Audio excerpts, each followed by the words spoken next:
15 days after rebate submission. No cash access and card expires in 6 months. Check out in 15 minutes per line. Visit T-Mobile.com. When shopping for a new auto insurance policy, AAA could help you customize your coverage to fit your unique needs and budget. Trust AAA Auto Insurance to help you find the balance that works for you. See how a simple switch could make a big difference. AAA, we're always with you. Visit AAA.com/insurance. Insurance provided to qualified AAA members by Auto Club County Mutual Insurance Company. Membership requires a separate payment. Hey, Tolos, RJ Choppy here for one of the best dealerships on the east side of the Metroplex in Terrell. It is Platinum Ford. Owner Stephen Gilchrist and GM Adam Vinci, they're Tolos, taking care of you, the Tolo, each and every day when it comes to the purchase of your brand new Ford car, truck, SUV. I am proud to say that I am a Platinum customer, and I promise you're going to get the same incredible experience that I got. Adam's got everything from Super Duties to full-size Broncos and more. Start the process right now online, PlatinumFord.com, and then drive a little further to save a lot more at Platinum Ford. This Odyssey Sports broadcast is brought to you by Geico. Switch and save. Get more with Geico. You're listening to 100,000 watts of Rangers baseball on KRLD FM, KRLD HD1 Dallas Fort Worth. We are 105.3 The Fan. By Mydroff, his throw to first is wild. It gets away, and here comes Smith, and he scores. Swing and a miss, struck him out. Fastball at the top of the zone. Jacob deGrom, 9 strikeouts in 7 innings. Seager, he swings and belts one. Deep right center. That is on its way. That ball is history. Spring has returned, and your Texas Rangers step into 2026 with their sights set on another championship. Spring training baseball on the Rangers Radio Network is brought to you by Globe Life. For over 125 years, Globe Life has helped protect families when they need it most. Globe Life, make tomorrow better. Bailey and Gallion, CertaPro. Choose happy, choose CertaPro painters. Visit CertaPro.com. Lexus, visit your Dallas-Fort Worth Lexus dealership today. And by Choctaw Casinos and Resorts, where the players play. Alongside Jared Sandler, here's your Hall of Fame voice of the Rangers, Eric Nadel. From Surprise Stadium in Surprise, Arizona, it's the Texas Rangers against the Chicago White Sox. Hello there, everybody. This is Eric Nadel with Jared Sandler, and our engineer, Matt Prelip, Kevin Walker, and Jet Nelson are back in master control. It's a warm one in the West Valley today. Temperatures in the low 90s, not a cloud in the sky, a light breeze blowing across from left to right. We'll have the starting lineups after this on the Rangers Radio Network. Heads in 2026, and on Saturday, April 4th, you can score the first one. The Dot Race Results bobblehead presented by Golden Chick. Just be one of the first 10,000 fans for the Rangers-Reds game. Tickets at Rangers.com. Hey kids, it's time to step up to the plate and join the Junior Rangers. You'll get your very own kit sponsored by Golden Chick. It includes a Rangers baseball cap, backpack, youth jersey, stainless steel water bottle, and a fan chain with bling badge. Junior Rangers also receive 4 digital ticket vouchers to select Ranger home games. Don't forget to bring your fan chain and badge to get 15% off discount in the team store and front of the line access to the Kids Run the Bases at Sunday home games. Sign up now at Rangers.com/Junior Rangers and be part of the club. At Comerica Bank, we've helped build some of America's most iconic companies. Now, we're bringing that same professional-grade expertise to today's builders. The kitchen table entrepreneurs, the first-time storefronts, and late-night dreamers with big ambitions. Because banking built for success shouldn't just be for big business. It should be for anyone building something that matters. Let's build something together at Comerica.com/succeed. Comerica Bank, a division of Fifth Third Bank N.A. Member FDIC, Equal Opportunity Lender.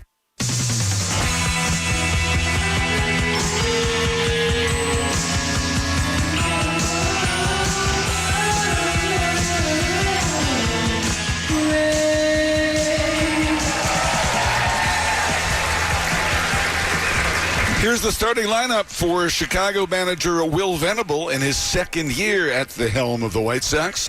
Chase Mydroff leads off, and he's playing shortstop today. Everson Pereira is in center field batting second. Jared Kelnick hitting third is in left. Lenin Sosa, the second baseman, bats cleanup. Lamont Wade Jr. at first base is hitting fifth. Batting sixth at third, Curtis Mead. Corey Lee, the catcher, batting seventh. Hitting eighth, Tristan Peters, the designated hitter. And And Derek Hill, the former Ranger, is in right field, and Hill is batting ninth. Maydroth, Pereira, and Kelnick, Sosa, Wade and Meade, Lee, Peters, and Hill. That's the starting nine against the 27-year-old left-hander from Wilmington, North Carolina, Mackenzie Evan Gore. Gore for the spring with an unsightly 12.79 earned run average as a result of one nightmarish outing against the Kansas City Royals here. He's worked 6 1/3 innings. He's given up 9 runs on 12 hits. For the Rangers, against right-hander Sean Burke, it is Brandon Nimmo at the top, Nimmo in right field. Wyatt Langford is in center batting second, Corey Seager hitting third at shortstop. The cleanup hitter is Jake Berger at first base. Josh Smith at second base is batting fifth. Josh Young hitting sixth is at third. Kyle Higashioka doing the catching, batting seventh. Danny Jansen will be the DH hitting eighth. Ezekiel Duran batting ninth is in left field. Nimmo, Langford, and Seager, Berger, Smith, and Young, Higashioka, Jansen, and Duran. That's the starting nine against the 26-year-old right-hander from the University of Maryland, Sean Burke. Calling the balls and strikes, Jonathan Parra. Todd Tishner, the crew chief, is at first. Stu Sherwater at second. And Trip Gibson is at third. Both teams come in with records of 13-10. The White Sox also have a tie this spring. The Rangers made a couple of cuts today. They're down to 40 players now with 10 days to go before opening day, March 26th in Philadelphia. Today, the Rangers optioned out relief pitcher Mark Church and infielder Justin Foscue. The White Sox are also down to 42 players.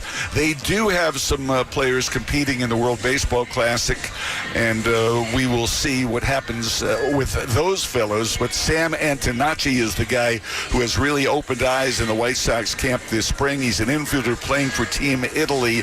He's not going to make their ball club this spring, most likely, but he's somebody they expect to see in the not-too-distant future. Well, Jared, I guess the moves today don't surprise anybody, as Mark Church missed most of spring training with a teres major strain, and Justin Foscue has been injured for most of the spring as well. So not a whole lot of news there. And we had sessions with both Chris Young and Skip Schumacher, and really not a whole lot of light was shed on what the final roster is going to look like. No, I think the biggest decision is perhaps who the fifth starter is going to be, although maybe there's a school of thought that's going to be Jacob Latz. Either way, who are the guys who round out the bullpen? And Carter Baumler was the subject of conversation earlier today. Do the Rangers want to keep him in the organization as a Rule 5 draft pick? He's got to be on the Major League roster all season long. Or are they going to opt for a little more flexibility with their bullpen? I think that is probably the biggest decision, and in conjunction with that, how they're going to fill out the bullpen for this front office at this time. Yeah, it appears fairly certain, if not totally certain, that the 6 veteran relievers on major league deals will be part of the bullpen. Those fellows being Robert Garcia, Chris Martin, Cole Winn, Jacob Junis, Tyler Alexander, and Jalen Beeks, the most recently signed player. And then you have a host of pitchers still competing for those last 2 spots, including Josh Spores, Peyton Gray, both of whom are expected to pitch today. Luis Curvelo, who pitched yesterday. Baumler, the Rule 5 pick, who Jerry just mentioned. Ryan Brazier still pitching in games. So the Rangers do have options, and Chris Young made it clear today the Rangers are checking the waiver wires every day. They're compiling lists of players who are out of options and might be available, and of course a trade at this stage of spring training is possible as well. The Rangers have signed pitchers late in spring training the last couple of years. Last year Patrick Corbin, the year before Michael Lorenzen, but it appears that is not on the mind of Chris Young right now, adding a starting pitcher through free agency, as the Rangers have both Latz and Rocker competing for the final spot, along with Cal Quantrill, who is back now from the World Baseball Classic. And remember, he blanked Cuba for 5 innings in his last start there. And also Austin Gomber, who pitched very well 2 days ago in his most recent outing.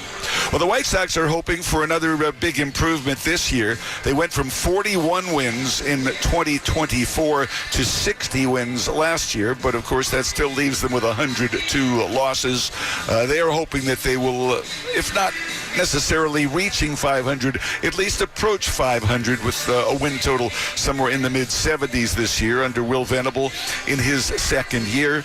They have added some pitching. They have added some hitting, most notably a new third baseman, Murakami from Japan, who can play third or first, and as they told us today, might play more first base than any other position. But it'll be interesting to see how things shake out as they still have some intense competition for starting spots in their lineup. Chase Mydroth, the right-handed batter, leads off against the lefty Mackenzie Gore. Gore wears the number 1 on the back of his Blue Ranger jersey, works in short sleeves. He swings to the windup. He brings the hands cap high, big high leg kick. The pitch is swung on and popped up behind second base. Josh Smith going out, shielding his eyes with his glove. He's called off by Wyatt Langford, and the oncoming center fielder makes the catch. We are 1 pitch and 1 out into the ball game. Jose Leger is the coach at first base, and Justin Jershely coaching at third for the White Sox. They're wearing black uniforms today, black tops with socks in white on the left side of the chest. They wear gray pants with black and white piping down the side. Black cap with a white brim. Gore lifts the leg, around comes the arm. There's a big curve swung on and missed. Both of these starting pitchers have really good curveballs. Both Gore and Sean Burke were very effective with that pitch last year. Pereira, the batter, he's 2 for 11 this spring, hitting 182. He does have a home run, and he swings and misses on a changeup from Gore. And the count is 0-2. Gore throws a fastball, a curve, a change, and a slider. A very occasional cutter. Over from Washington in the trade. Here's the 0-2 pitch. A swing and a chopper off the plate. 2 hops out to the charging second baseman, Josh Smith. He whips it over to first. And there are 2 outs here to start the ball game. Think O'Reilly Auto Parts for all your car care needs. Get the parts and service you need fast from the professional parts people at O'Reilly Auto Parts. 2 up, 2 down for Jared Kelnick. Kelnick hitting .219 for the spring, 2 homers, 5 RBIs. Former Seattle number 1 prospect who just hasn't panned out. He's had a lot of injuries. There's a first pitch curve from Gore, and that settles in for a strike. It is 0-1. It's very still here this evening, just a very light breeze blowing. Last time Gore pitched in this ballpark, we had raging winds up to 30 miles an hour, and that's the game where the Rangers scored 4 in the top of the inning off Cole Reagans, and Kansas City came back and scored 7 in the bottom of the first against Gore. Want to know the count, lefty to Kelnick. And the pitch. A swing and a high pop up to short left field. Trotting in underneath it, Ezekiel Duran. It is Seager at shortstop, and Seager makes the catch on the rim of the infield. It's an easy 1-2-3 inning for Mackenzie Gore. After a half inning, it's the White Sox 0. The Rangers coming up against Sean Burke on the Rangers Radio Network. Did you know about 1 in 3 people with plaque psoriasis may also develop psoriatic arthritis, which causes joint pain, stiffness, and swelling? Does this sound like you? Listen to what it sounds like to be a million miles away. Tremfya guselkumab, taken by injection, is a prescription medicine for adults with moderate to severe plaque psoriasis who may benefit from taking injections or pills or phototherapy, and for adults with active psoriatic arthritis.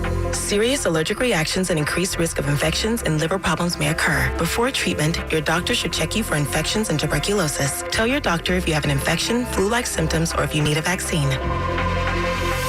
Imagine being a million miles away. Explore what's possible. Ask your doctor about Tremfya. Visit Tremfya.com or call 1-800-526-7736. Hey Rangers fans, the 2026 MLB season is here, and SeatGeek has your ticket to all the Rangers action. SeatGeek makes it easy to find tickets so you can be a part of every home team win. Whether you're buying or selling tickets to Rangers games or to any other live event in the greater Dallas area, SeatGeek has your seat. SeatGeek is the official ticket marketplace of your Texas Rangers. Your ticket to the best game of your life. SeatGeek.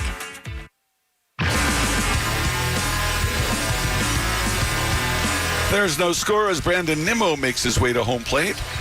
Taps the barrel of the bat lightly on the back of catcher Corey Lee's right leg and steps into the box. Nimmo, Langford, and Seager to do the swinging against Sean Burke, a right-hander who has pitched 3 times this spring. He's given up 6 runs in 8 innings. Last year, he went 4-11 with a 4.22 ERA, made 22 starts. Right-hander delivers, and the first pitch is a strike over the outside corner.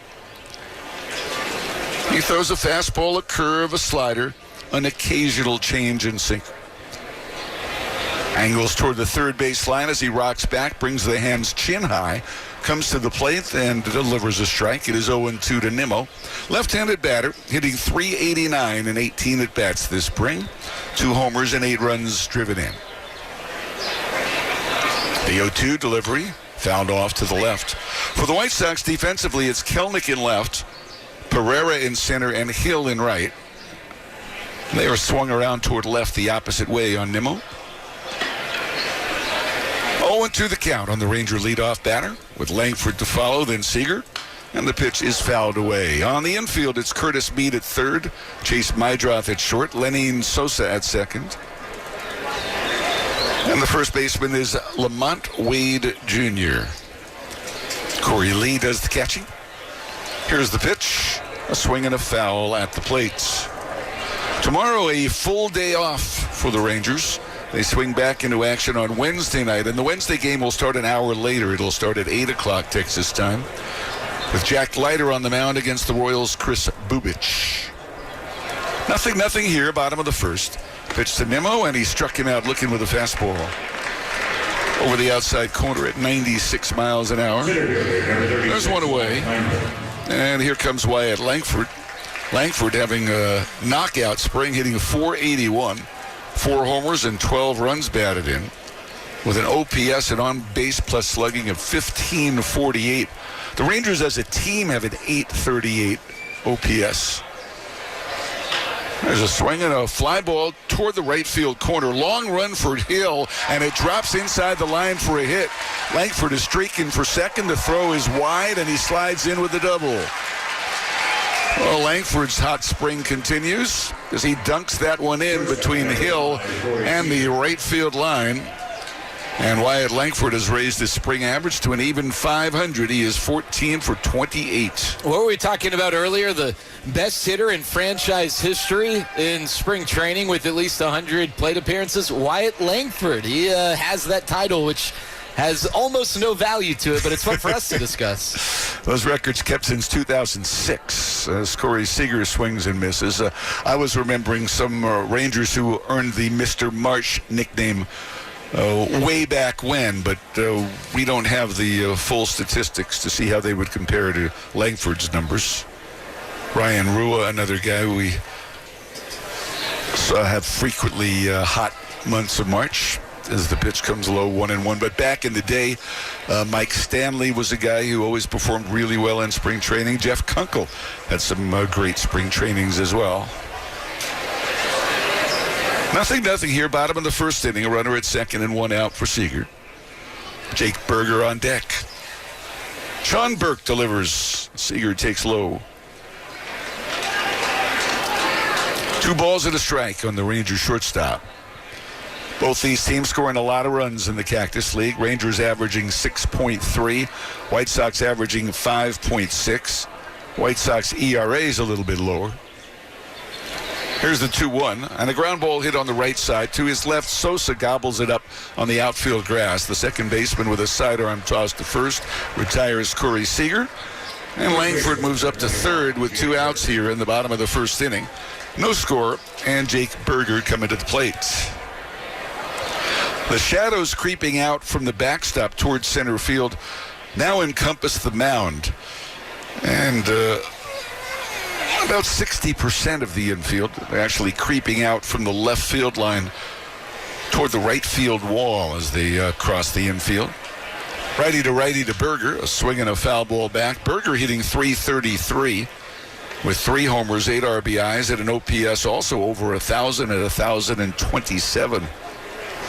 Rangers team batting average is .277. White Sox at .282. Runner at third, 2 outs, no score. The 0-1 to Berger. In the dirt, Nice block there by Corey Lee. And the count, a ball and a strike. Sean Burke wearing long sleeves today.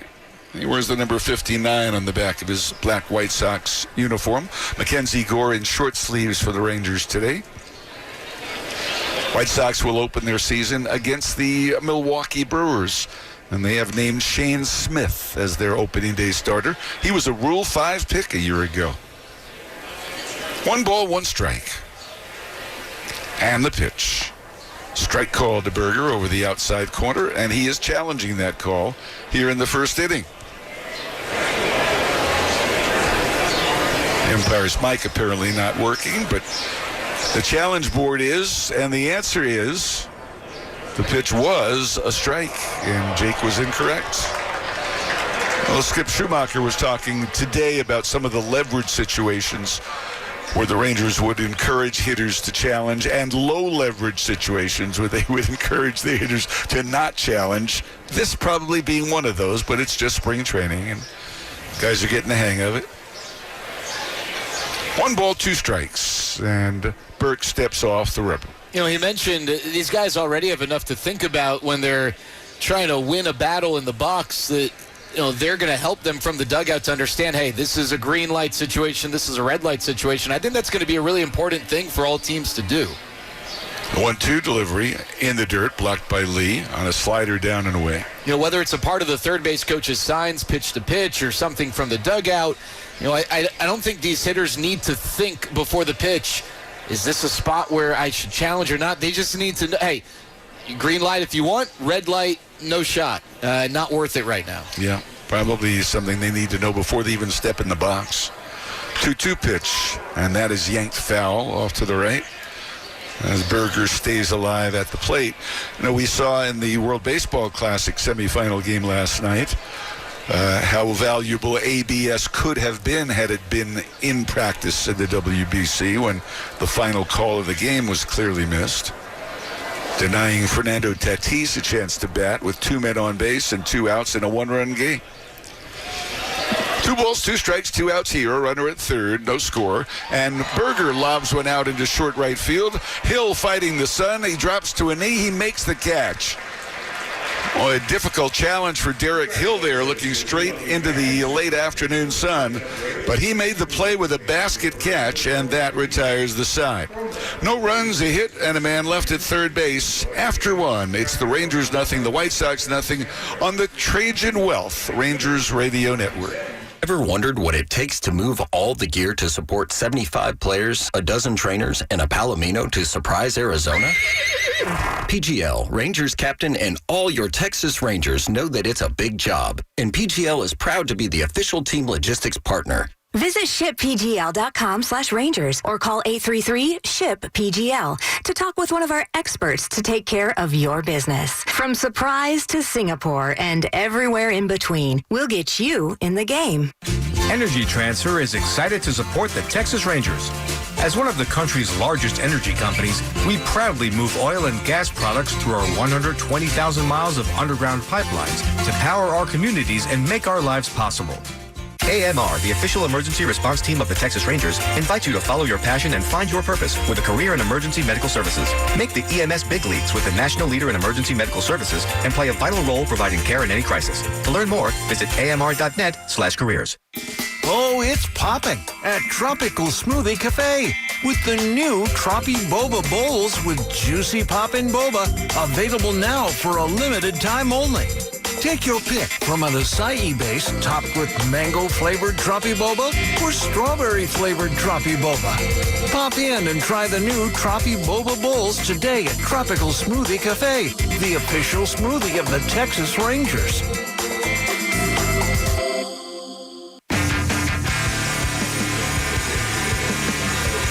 Eric and Jared back in Surprise. We have no score going to the second inning. Lenin Sosa will lead off for the White Sox in the second. And here's Jared Sandler to tell you all about it. Thanks so much, Eric. Mackenzie Gore with a smooth and easy top of the first inning. And Lenin Sosa, before Mackenzie Gore's even thrown a pitch, apparently needs more time than the time allotted to him in between innings to adjust his knee on arm sleeve and knee neon wristband, neon green for Lenyn Sosa, who had a really nice season last year for the White Sox. Guy who's got good power from the right side awaits, and the first pitch from the lefty Gore is a fastball that misses inside at 95 miles an hour. Sosa, Lamont Wade Jr., and Curtis Mead, the batters due up for Will Venable's White Sox. 1-0, swinging a foul back off the face mask of the catcher Kyle Higashioka. And the count's 1-1 to the righty Sosa. Sun definitely a factor. We saw it to end the bottom of the first inning when Derek Hill had to really fight the sun to snag Jake Berger's soft liner. Very little shadow coverage in the outfield. 1-1. And the breaking ball from Gore misses. The count 2-1. But lots of shadow coverage in the infield. Pretty much all the left side is covered. The path from the mound to the plate, all in the shadows. 2-1. Fastball rides high. Count 3-1. Right side of the infield, though, splashed with the sun. Jake Berger's way off the line at first, and Josh Smith back at second is shaded heavily towards the middle. 3-1. Outside and high, ball 4. So Sosa draws a walk. First base runner for the White Sox leads off the top of the second inning. Hey, Rangers fans, just a reminder, the ballpark pass is available. Non-stop baseball all season long. Your pass unlocks access to every home game, excluding opening day, but it does include giveaway nights and marquee matchups. You can get a monthly pass for $49.99 or an annual pass sold for a limited time at $249.99. First pitch to the number 5 man, Lamont Wade Jr. misses upstairs.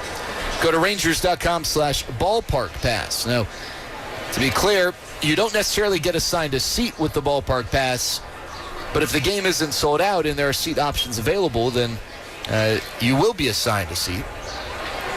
1-0 is a strike over the inside corner, but it's an opportunity to get in the doors and enjoy the standing room sections and amenities, and hey, you got to be in the building for some baseball.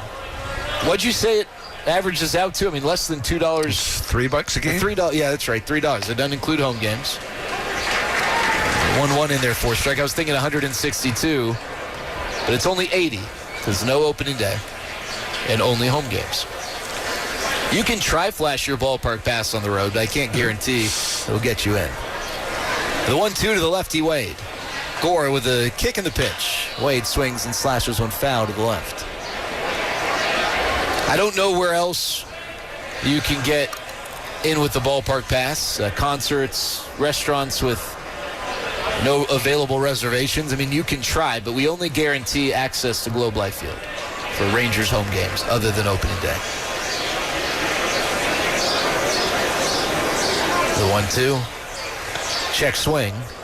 Wade holds off on the slider. Pitches a little bit outside, and the count's 2 balls and 2 strikes. No, maybe if the owner of a restaurant's a big Rangers fan, you say, hey, I got this ballpark pass. He might say, you know what? We will fit your party of 12 in on this really busy Friday night. 2-2, that misses, count full. Or he might say, what are you doing here? Why aren't you at Globe Life Field? That's right.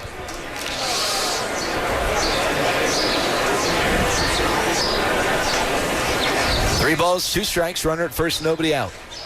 Gore, the pitch. Wade swings and hits one on the ground at first. Berger's got it, steps on the bag, throws to second. Seager there, he applies the tag, and it's a double play. Well done by Berger, who fielded the ball near the bag. Barely had to take a step to the base to touch it up for the force, and plenty of time to make the throw. And Berger, a former left side of the infielder, a very capable thrower, delivered a perfect throw to Seager. And he had to get it over the runner, but not over Corey Seager, which isn't always the easiest thing in the world.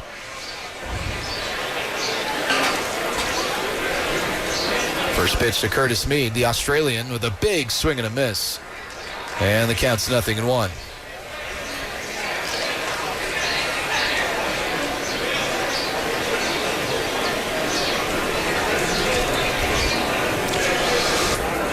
The 1, Mead swings, hits a high fly ball to left center. Duran coasting back on it. Stop shy of the track. Underneath it makes the catch, and that ends the inning. So Gore ends up facing the minimum. He puts up another donut as we go to the bottom of the second. It's scoreless. Rangers and White Sox on the Trajan Wealth Rangers Radio Network. The Rangers are giving away a team record 16 different bobbleheads in 2026. It's the season of Nod. And on Saturday, April 4th, you can score the season's first, the Dot Race Results bobblehead, presented by Golden Chick. A reminder, this is an exhibition. No wagering, please. Just be one of the first 10,000 fans at the ballpark for the Rangers-Reds game. Tickets at Rangers.com. All for Texas. You love your land. During Kubota Orange Days, you'll love all the great deals. With versatile compact tractors, professional-grade mowers, and durable utility vehicles, Kubota equipment can help you turn dream projects into reality. Kubota Orange Days is here, and so are the best deals of the year. Now through June 30th, get select compact tractors with 0% financing available or save up to $5,500. Sale ends soon. Go to KubotaOrangeDays.com or stop by your local dealer for more information.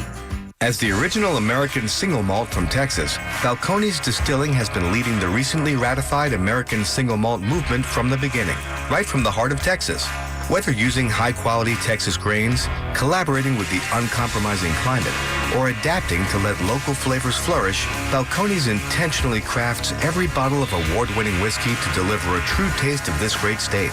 Balcones, the official Texas whiskey of your Texas Rangers. Must be 21 or older. Please drink responsibly. No score. We go to the bottom of the second inning, and it looks like our home plate umpire, Jonathan Parra, is getting tended to by one of the White Sox trainers. I don't know if it's for an injury or some sort Might of have something to do with the microphone that didn't function when they had the challenge. Oh, so maybe not a trainer, but someone in tech support, IT. It looks like we're ready to go. It appears that they replaced some cord work on the umpire. It's a weird thing to say, but he's wired up. Yeah, he's wired up. Ready to go. Here's Josh Smith leading off the bottom of the second. First pitch from Sean Burke is a fastball in there for a strike. Pitch over the inside corner to Smith, who has had a absolutely white-hot run of offensive production this spring. The 0-1 hard-biting curveball at the top of the zone for a strike, and the count's 0-2. Smith hitting .406. In his last game, he had a grand slam to go along with 3 walks. But he's down in an 0-2 hole here. The pitch, strike 3 called over the inside corner, and Smith's going to challenge. This would be the Rangers' last challenge if it's not a correct request for overturn.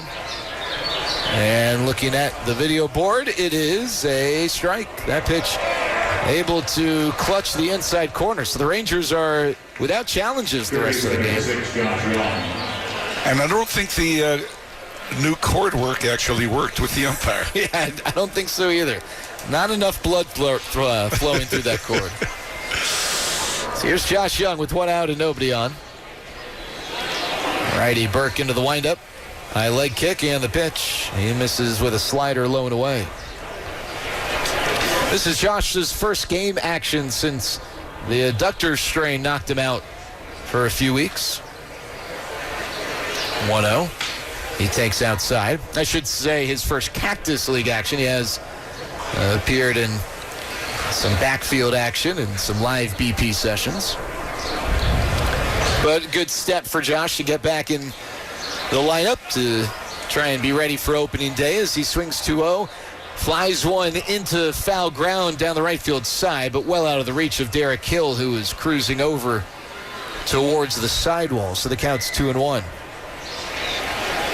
Opening day a week and a half away. Thursday in Philadelphia. Thursday the 26th. And then the Rangers are off the very next day. That buffer in case of rain on Thursday in the Northeast. 2-1 fouled back. So the Rangers' 3-game series against the Phillies will go Thursday, Saturday, Sunday. It's our last Friday night off of the next 6 to 7 months. 2-2. And excuse me, swing fouled into the Rangers dugout towards Danny Jansen, who's standing on the top step. I know they're all day games in Philadelphia. The first two will start at 4 o'clock local time in Philly, and then the Sunday afternoon game at 1:30. An hour earlier Texas time. 2-2. Young swings, serves one into right field. Hill broke in, but lost it, and that one's over his head and rolls to the wall. Young hits second. He's heading to third. The relay throw is tossed lightly to third, but waylaid as Young slides in safely with a triple, aided by the sun that obstructed Derek Hill's view of that soft liner.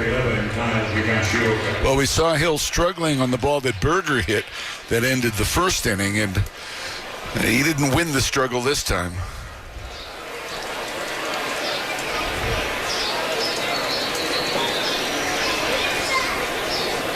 Yeah, Hill, a very good defensive player. Not really demonstrating that there, but we've seen many good defensive players eaten alive by the Arizona sky and sun during this time of year. As the first pitch to Kyle Higashioka is a strike over the inside corner.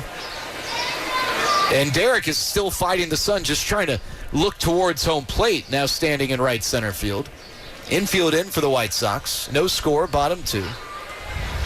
Burke at the belt, long black sleeves. The kick and the pitch.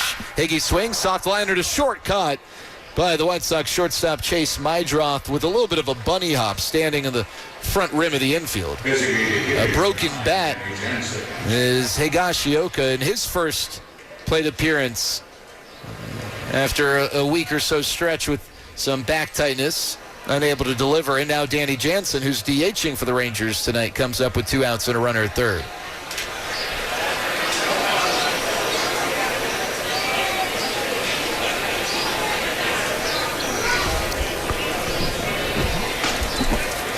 And the first pitch in there for a strike. I tell you, watching Derek Hill in right field reminds me of watching Shin-Soo Choo when the Rangers shifted him from right field to left field at the old ballpark, and he was looking right into the sun at game time. Yeah, that 7 o'clock start time would sometimes be a pain for about an inning or so for left fielders. But nothing was as adventurous as the Mike Napoli left field experience, if I recall. Didn't last long, did it? No, it did not.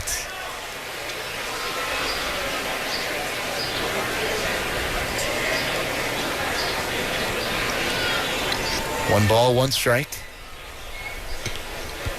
And the pitch. Strike over the inside corner. Count 1-2 to Jansen.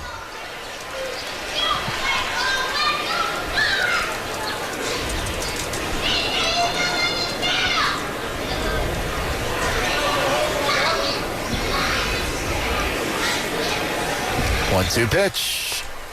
That's low. Count 2-2.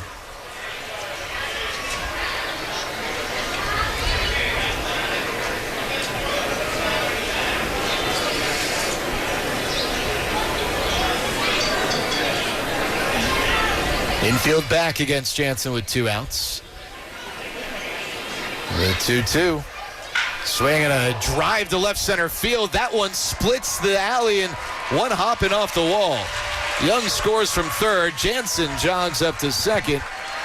It's an RBI double for Danny Jansen, who really had some loud contact on that. And the Rangers on the board first in the bottom of the second with a 1-0 lead.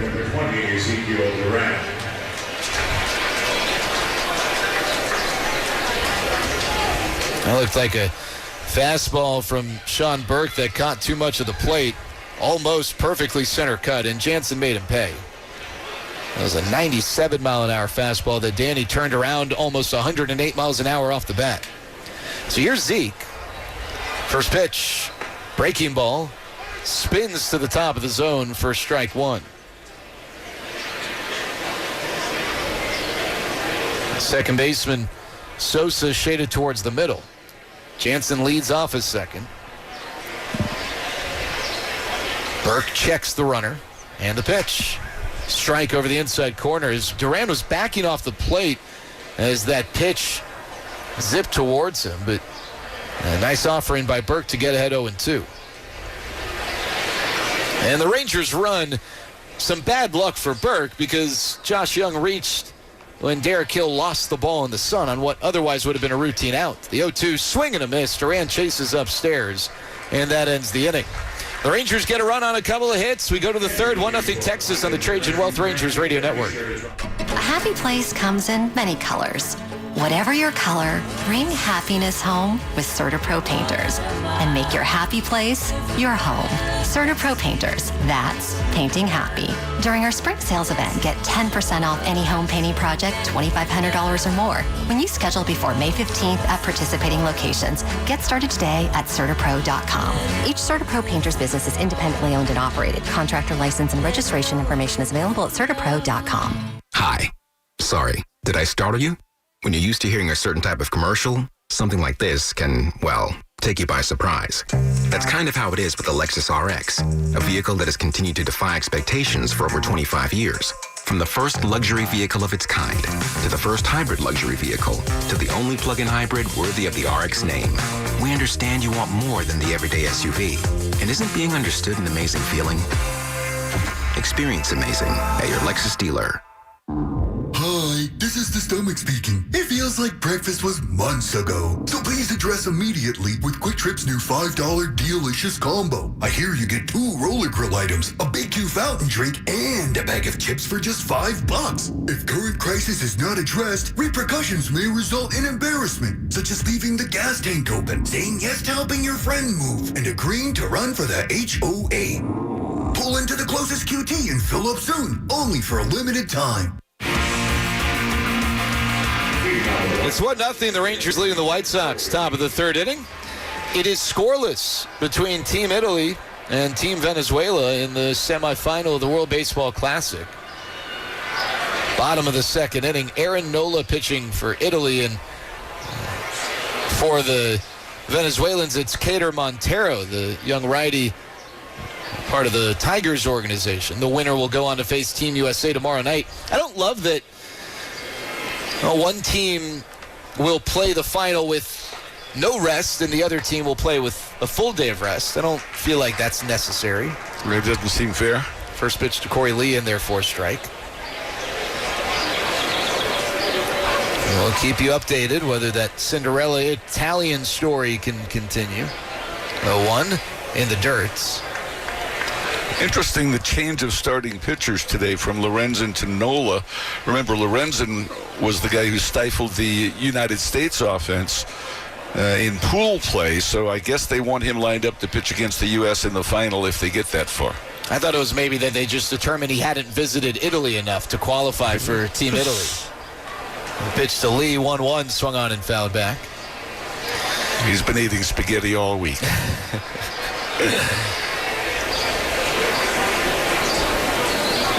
And the bases are loaded for the Italians in the bottom of the second with, I believe, 1 out. They're trying to get on the board first. 1-2 to Lee. Swing and a miss. Score with a fastball by him at 96. And there's 1 away in the top of the third. Oh, I think one of the conversations with the WBC is always how unfortunate it is that you get these great pitchers, but because of the timing of the event, they're limited to 4 or 5 innings, and it's not treated like a playoff game might be, where these guys are going to go as long as it makes competitive sense. And so it always brings up the question: well, when can you do this?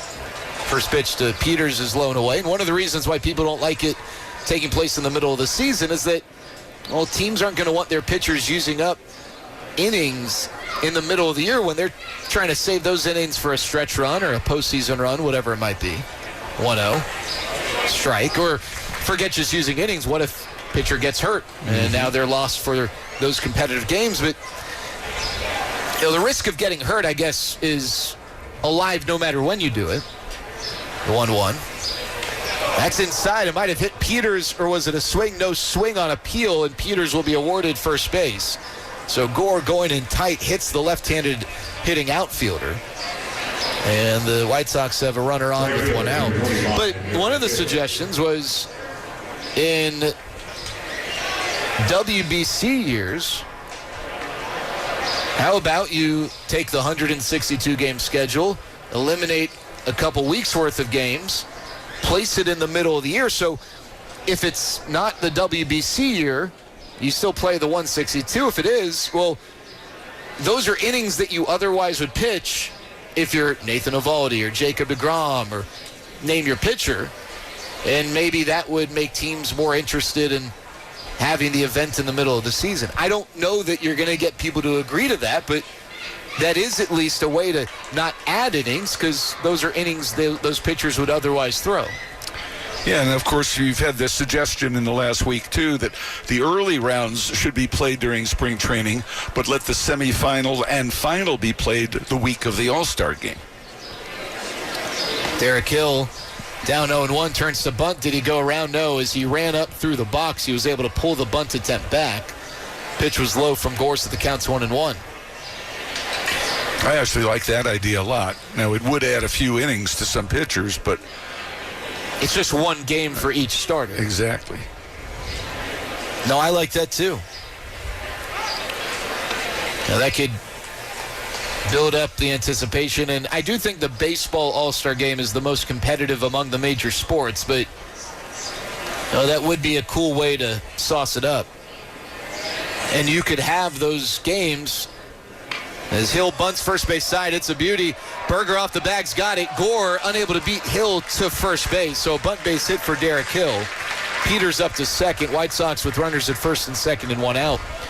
Well, that's a beautiful bunt by Derek Hill, and the White Sox play more small ball than anybody. That's their 6th sacrifice bunt of the spring. The Rangers have 1.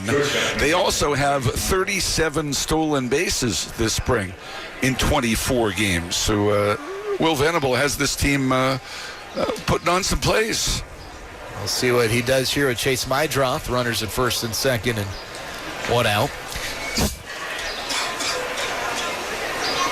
So is ballparks get assigned the All-Star game or awarded the All-Star game every 3 years instead of the All-Star game? Would that site simply be the site for the WBC semi and final? Not necessarily. First pitch to Mydroth is inside. Baseball seems to have arrived on Lone Depot Park in Miami as the most sensible place to have the finals, especially as there's going to be Latin American teams involved, at least in the semifinals, you'd think, every year. The 1-0. There's a strike over the outside corner. All you had to do was watch that game last night and see the way the Dominicans turned out, or watch the Dominican-Venezuela game from a few days ago and see that that is the right place to have that event. The 1-1. Mydroth takes up and in as he turns his back to Gore to get out of the way. Well, Team Italy's up 1-0, a bases-loaded walk. And they are on the board and threatening for more. Bases loaded, one out in the bottom of the second. So you think that every 3 years it should be at Lone Depot Park? Well, the WBC final and semifinals. Right, yeah. But are you having an All-Star game as well that year, or is that you could? You could have an All-Star game someplace else on a Tuesday, and then Thursday and Friday play the semifinals and the final of the WBC, something like that. You'd have to add a couple of days to the All-Star break. 2-1. Mydroth hits one in the air down the left field line, hooking foul and off the sidewall.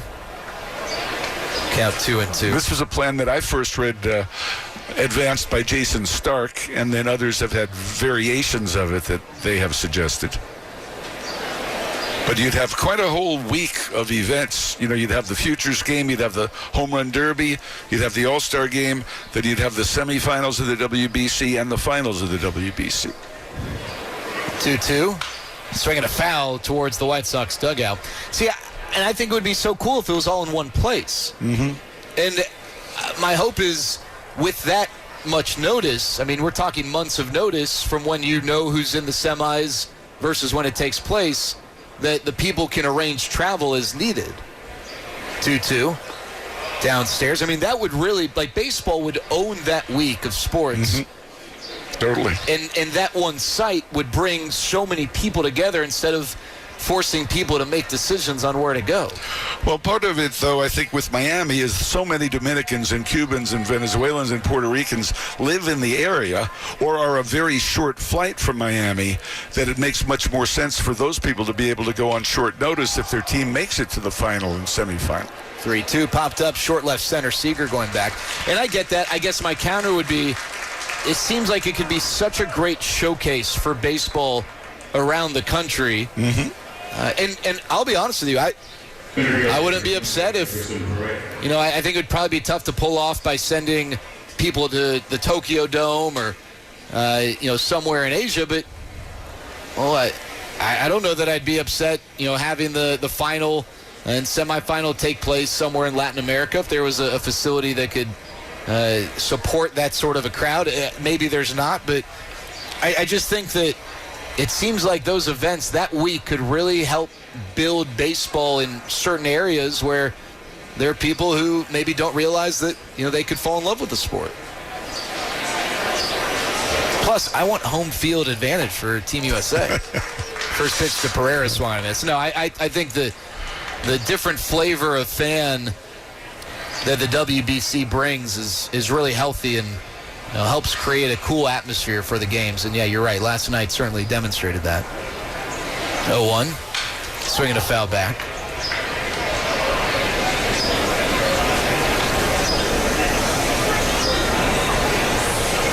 Why not Globe Life Field? I mean, there's a strong Latin American community in Texas, and is the flight, I guess for the Dominicans maybe a little further, but Puerto Rico's even further.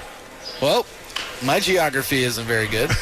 People don't realize that Puerto Rico is farther from the U.S. than the Dominican. I guess I thought Puerto Rico was closer. Yeah, it's not. I think it's 4 hours from Miami. So it'd be about 6 to 7 from Texas? Yeah, you got to change planes.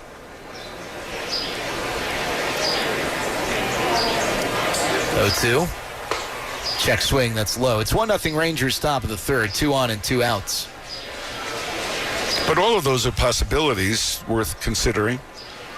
I do love that idea, though, of it taking place that week. You get the players in mid-season form, the pitchers in mid-season form. 1-2, fouled back. And you're still not going to have a pitcher go 9 innings in a game like that, but, he wouldn't necessarily be restricted to 80 pitches as they are now in the semifinals and the finals. If they want to let a guy throw 100 or 110, and he's not going to pitch again for 4 or 5 days for his ball club, his major league ball club, why not? If Tarek Skubal wants to throw 100 pitches, let him do it. 1 ball, 2 strikes, 2 outs. Gore's pitch.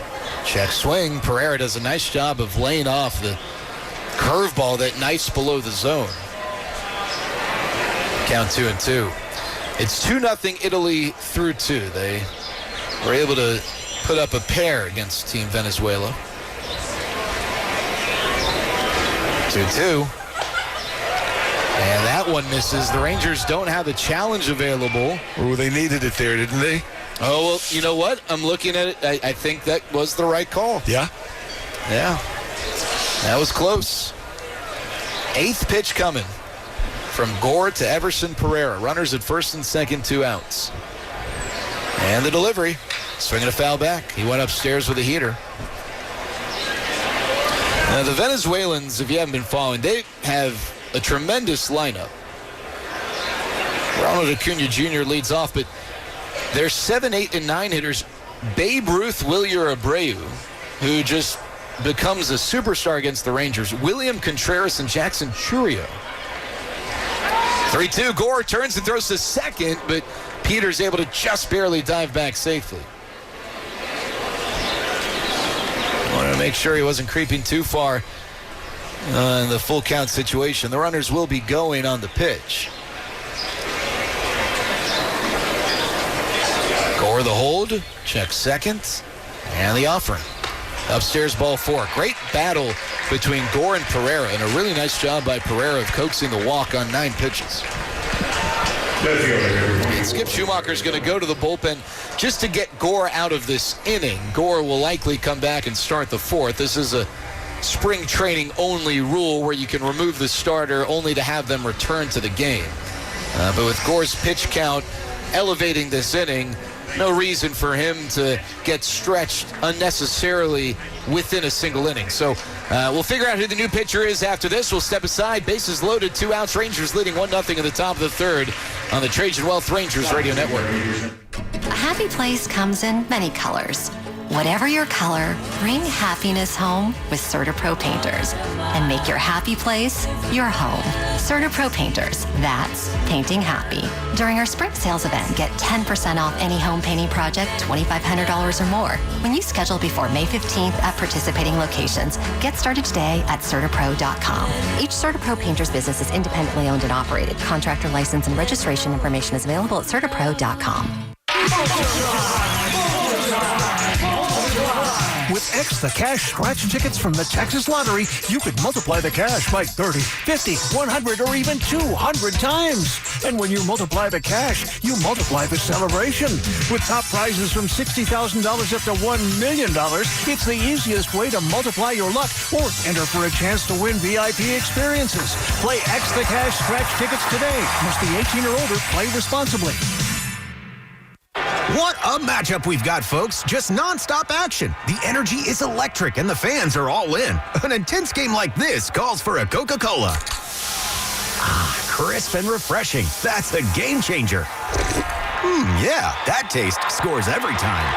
And just like that, they're back at it. Passionate fans and an ice-cold Coca-Cola. Now that's a winning combo. No matter the team, no matter the sport, everyone knows fan work is thirsty work. Enjoy a Coca-Cola.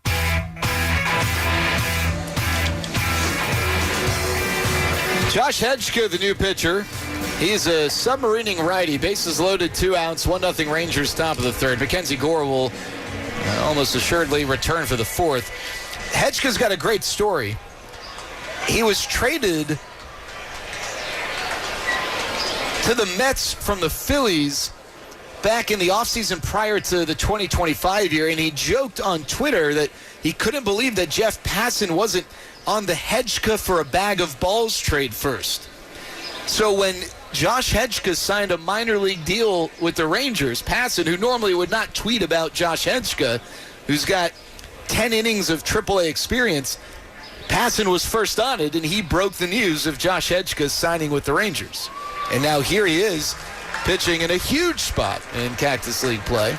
And the first pitch he throws is in there for a strike to Jared Kelenic, the left-handed hitter.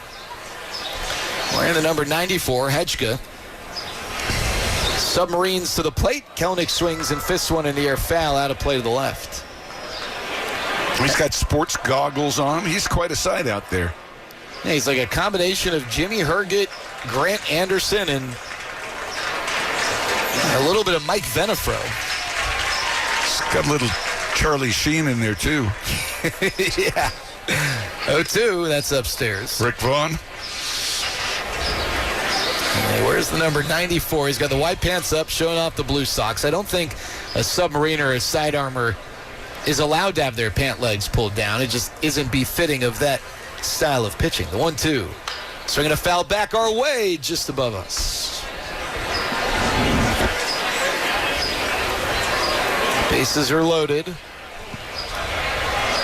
Hedgeka, who spent 5 seasons in the minors prior to joining the Rangers, not a candidate to make the big league club out of camp. The 1-2, swinging a ball, chopped on the ground to third.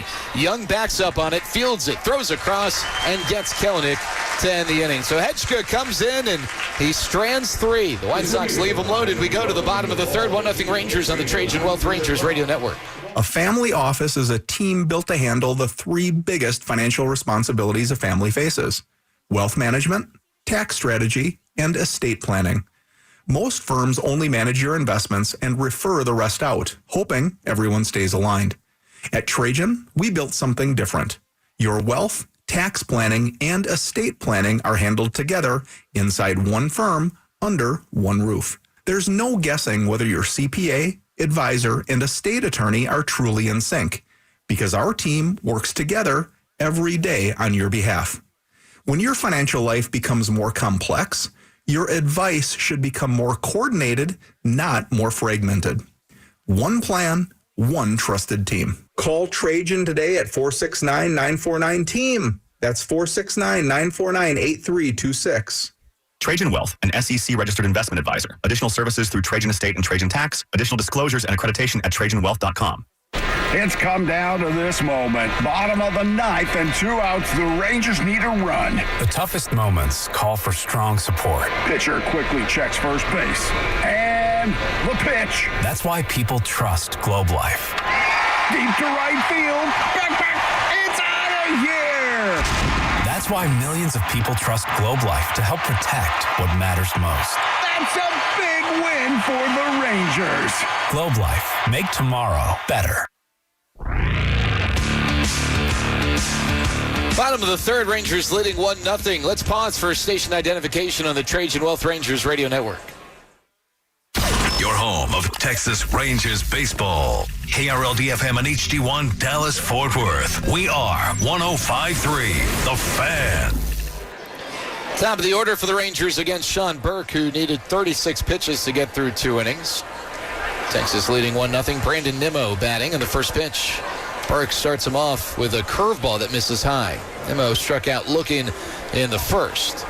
The Rangers got a run on a ringing double off of Danny Jansen's bat, scoring Josh Young in the second inning. 1-0. Nimmo swings and whacks one foul on the ground first base side. Count 1-1.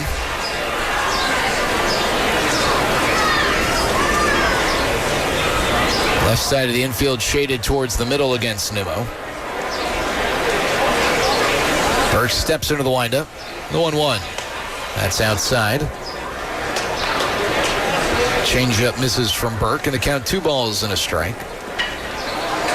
Wind blowing out to right. Not light winds, but not heavy either. The 2-1 fouled away. Certainly not the force of winds that we heard that the DFW Metroplex experienced yesterday. 2-2. Burke's pitch. Swing a foul back. Nimmo stays alive, fighting off the fastball.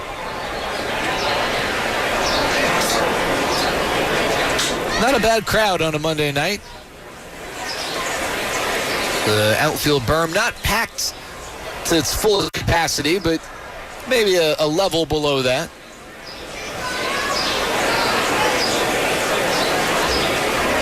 Black glove of the belt for Burke as he slowly steps into the windup. 2-2. Downstairs, he misses with a slider. Good take by the patient Nimmo. And the count's gone full.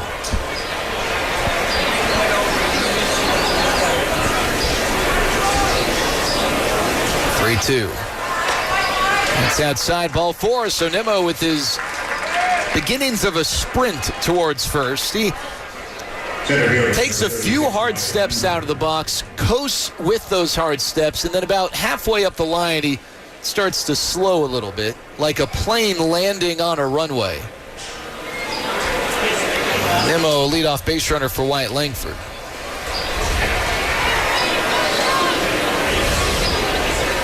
Wyatt singled his first time up. First pitch misses outside. And just a reminder that the Rangers baseball and softball grant program has applications available through June 30th. Applications are open now. Go to rangers.com/grants. Funding can support capital projects, equipment, program expenses, and uniforms for baseball or softball related ventures. As the 1-0 pitch is fouled away towards the Rangers dugout, the catcher, Corey Lee, gives chase, but that one's 3 rows back. The program's designed to provide financial support for nonprofit organizations, cities, and schools that need support for their baseball and softball programs across the Rangers' 5-state territory. Again, applications open through June 30th. Recipients will be notified and recognized in late summer. Rangers.com/grants for more information. 1-1 to Langford. And the pitch. Swinging a foul back. Count 1 ball and 2 strikes.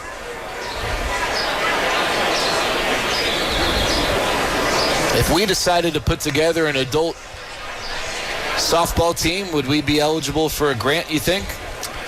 We certainly wouldn't make any profit.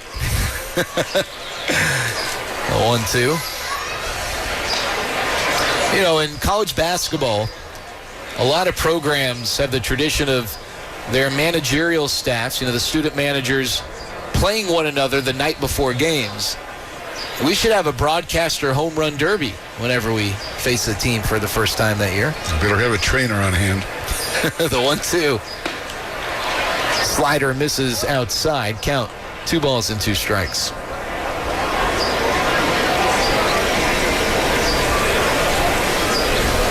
I think Murphy might have an edge. I mean, between Murph and Mike Bassick. Does Elvis get to play? I mean, why not? 2-2, popped up. Foul ground first base side, but this one playable for Wade. In the coach's box, he moves Travis Jankowski out of the way. And Langford's retired for the first out. I haven't seen Elvis this spring. Has he been down here at all? He was hobnobbing at the Grand Prix in Arlington yesterday. He's got bigger fish to fry. Yeah, I think we'll see Elvis when the Reds come to town for that opening series. There's Corey Seager, grounded out his first time up. 1-0 Rangers, bottom 3, 1 out. Burke, the kick and the pitch. Corey lifts one high in the air to center field. It sends Pereira back, short of the track. Underneath it, he reaches up, makes the catch. Seager's retired for the second out. Speaking of that series, the Rangers and Reds begin the Rangers' home schedule at Globe Life Field April 3rd through the 5th. April 3rd, of course, the home opener for the Rangers, all the pomp and circumstance. Rangers.com for tickets.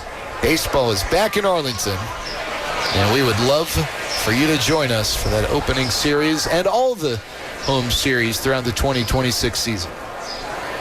Here's Jake Berger. Lined out to right his first time. Swings first pitch here and smokes one to center. Pereira drifting back. He makes the catch over his shoulder, and that ends the inning. Rangers get a leadoff base runner, but leave him stranded. 3 in the books, 1-0 Rangers on the Trajan Wealth Rangers Radio Network. Hello, everyone. This is Elvis Andrews, 2-time Major League Baseball All-Star and 2025 Texas Rangers Baseball Hall of Fame inductee. As a former Major League Baseball player, I understand the importance of having a strong team behind you. For over 40 years, Bailey and Gallion has been representing people just like you that have been injured on the job. Call Bailey and Gallion today at 1-800-LAW-OFFICE. They'll help you get the treatment at no upfront cost to you. Pay no fees unless they win. Call now, 1-800-LAW-OFFICE. Team up with Bailey and Gallion, the official law firm sponsor of the Texas Rangers, to solve your legal puzzle. Come one, come all Ranger fans for the running of the Golden Chick Dot Race. Red, blue, or green, who will win? And they're off. Red comes out strong as green falls behind. Blue holds on to second, but red runs for home like there's Golden Chick on the dinner table. Who could blame him? Golden Chick's delicious fried chicken is marinated and hand-breaded to be tender and juicy. Red holds the lead. Blue gives it his all, but red's not slowing. It's red, it's blue, it's red by a nose. Golden Chick. The biggest weekend in rodeo is coming to Arlington, Texas. The American Rodeo Championship Weekend returns May 22nd and 23rd at Globe Life Field, with special live performances from 2-time Grammy-nominated Midland on Friday and country superstar Chris Young on Saturday. This is rodeo at its finest, and the only place to experience it is Globe Life Field. Don't wait. Tickets are on sale now at AmericanRodeo.com. We are in the clubhouse, on the field, and more. Nobody covers Rangers baseball like your home of the Rangers. 105.3 The Fan.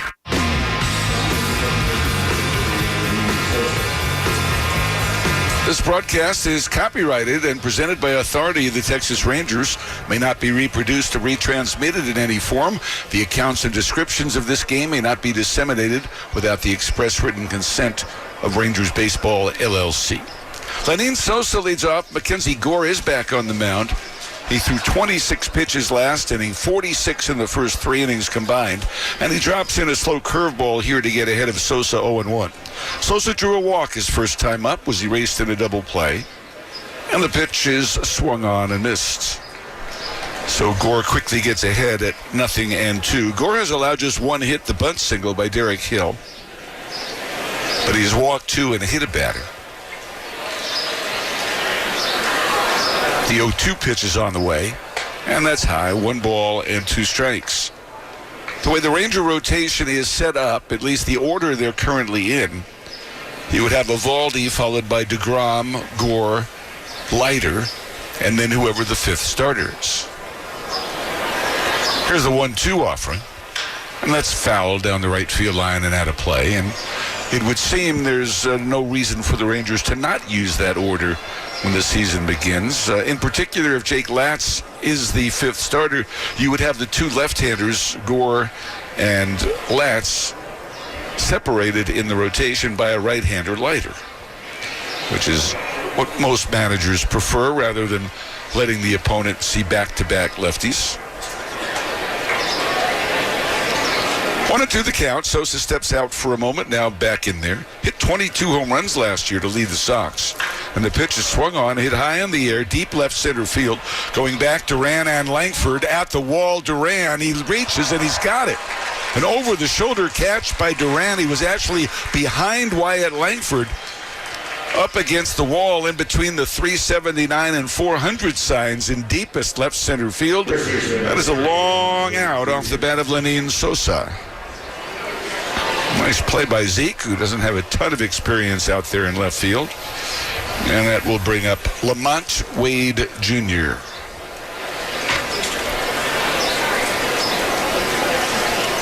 Gore kicks and fires, and he misses low and outside. Rangers lead here 1-0. They've out-hit the White Sox 3-1. Duran last year played 3 games in the outfield. He played 23 the year before.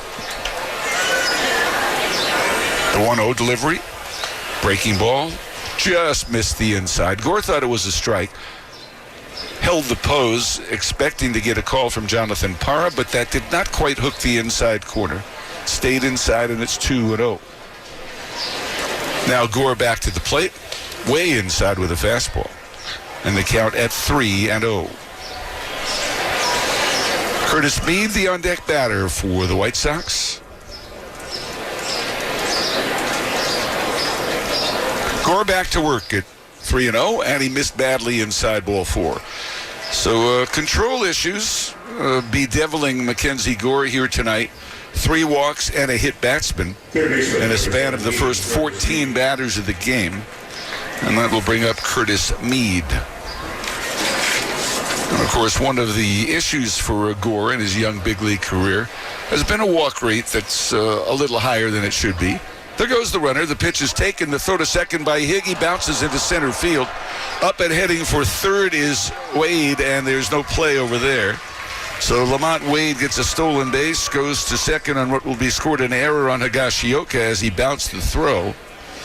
And the White Sox trailing 1-0 of the tying run 90 feet away with 1 out here in the top of the 4th inning.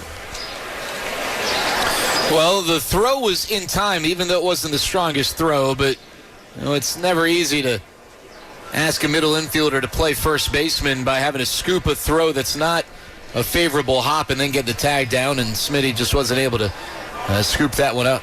Infield in for Curtis Mead with a ball 1 count, and he chops one back to Gore, third base side. He runs right at the runner, has him caught in between, flips to Josh Young, who runs him to the plate. He feeds Higashioka. Higashioka runs him down halfway back to third. And while all that is going on, Curtis Mead winds up at second base. So there are 2 outs now on the fielder's choice. Mead at second and Corey Lee coming up. Oh, you love that you're able to get the lead runner, but that was not a very efficiently executed rundown. You don't like that Mead was able to get to second base. So, you know, that's one of those things that I'm sure would be a part of game review. And these guys know that. You know, you don't want to have to make as many throws as they made. Because a runner at first with 2 outs is so much more favorable for the Rangers than, of course, a runner in scoring position with 2 outs. Yeah, you had Gore probably giving the ball up a little too soon.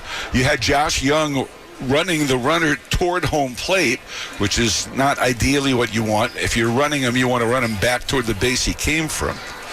Well, Mead's at second with 2 outs for Corey Lee, right-handed hitting catcher, and he swings and misses. Lee, a strikeout victim his first time up.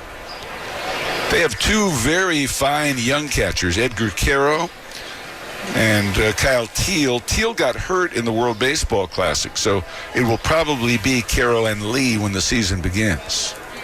0-1. That one bounces past Higashioka to the backstop. Ricochets past Kyle and out into fair territory as it comes off the backstop. The runner stops at third base on a wild pitch. There are 2 outs here in the fourth. The Rangers leading 1-0. And the control issues for Mackenzie Gore certainly a factor here tonight. Last pitch, a changeup that got away. Now he works 1-1, and the pitch is inside and low, and that one's blocked by Higashioka. They came back with the changeup again and bounced it for the second straight time. And the count is 2-1. Well, Gore gets a new baseball, rubs the shine off it, and settles in on the third base side of the rubber. Meade, the runner at third, with 2 outs in the inning.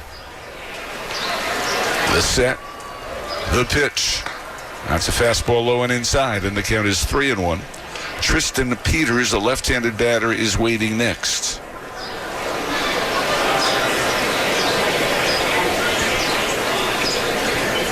Three and 1. Gore has the sign from Higashioka. He lets it fly, and it swung on and fouled back. And we had another one of those crazy Cactus League games today. Milwaukee beat the Dodgers 24-9. Despite only 4 home runs in the game, 2 for Milwaukee, 2 for the Dodgers, the teams combined for 33 runs. Now the payoff pitch. Breaking ball, strike 3 call, and Lee knew it. Backdoor curve from Gore and a beauty to end the inning. No runs, no hits, and a man left at third. We're in the middle of the fourth, and the Rangers lead the White Sox 1-0 on the Trajan Wealth Rangers Radio Network. At Comerica Bank, we've helped build some of America's most iconic companies. Now, we're bringing that same professional-grade expertise to today's builders. The kitchen table entrepreneurs, the first-time storefronts, and late-night dreamers with big ambitions. Because banking built for success shouldn't just be for big business. It should be for anyone building something that matters. Let's build something together at Comerica.com/succeed. Comerica Bank, a division of Fifth Third Bank N.A. Member FDIC, equal opportunity lender. With X the Cash scratch tickets from the Texas Lottery, you could multiply the cash by 30, 50, 100, or even 200 times. And when you multiply the cash, you multiply the celebration. With top prizes from $60,000 up to $1 million, it's the easiest way to multiply your luck or enter for a chance to win VIP experiences. Play X the Cash scratch tickets today. Must be 18 or older. Play responsibly.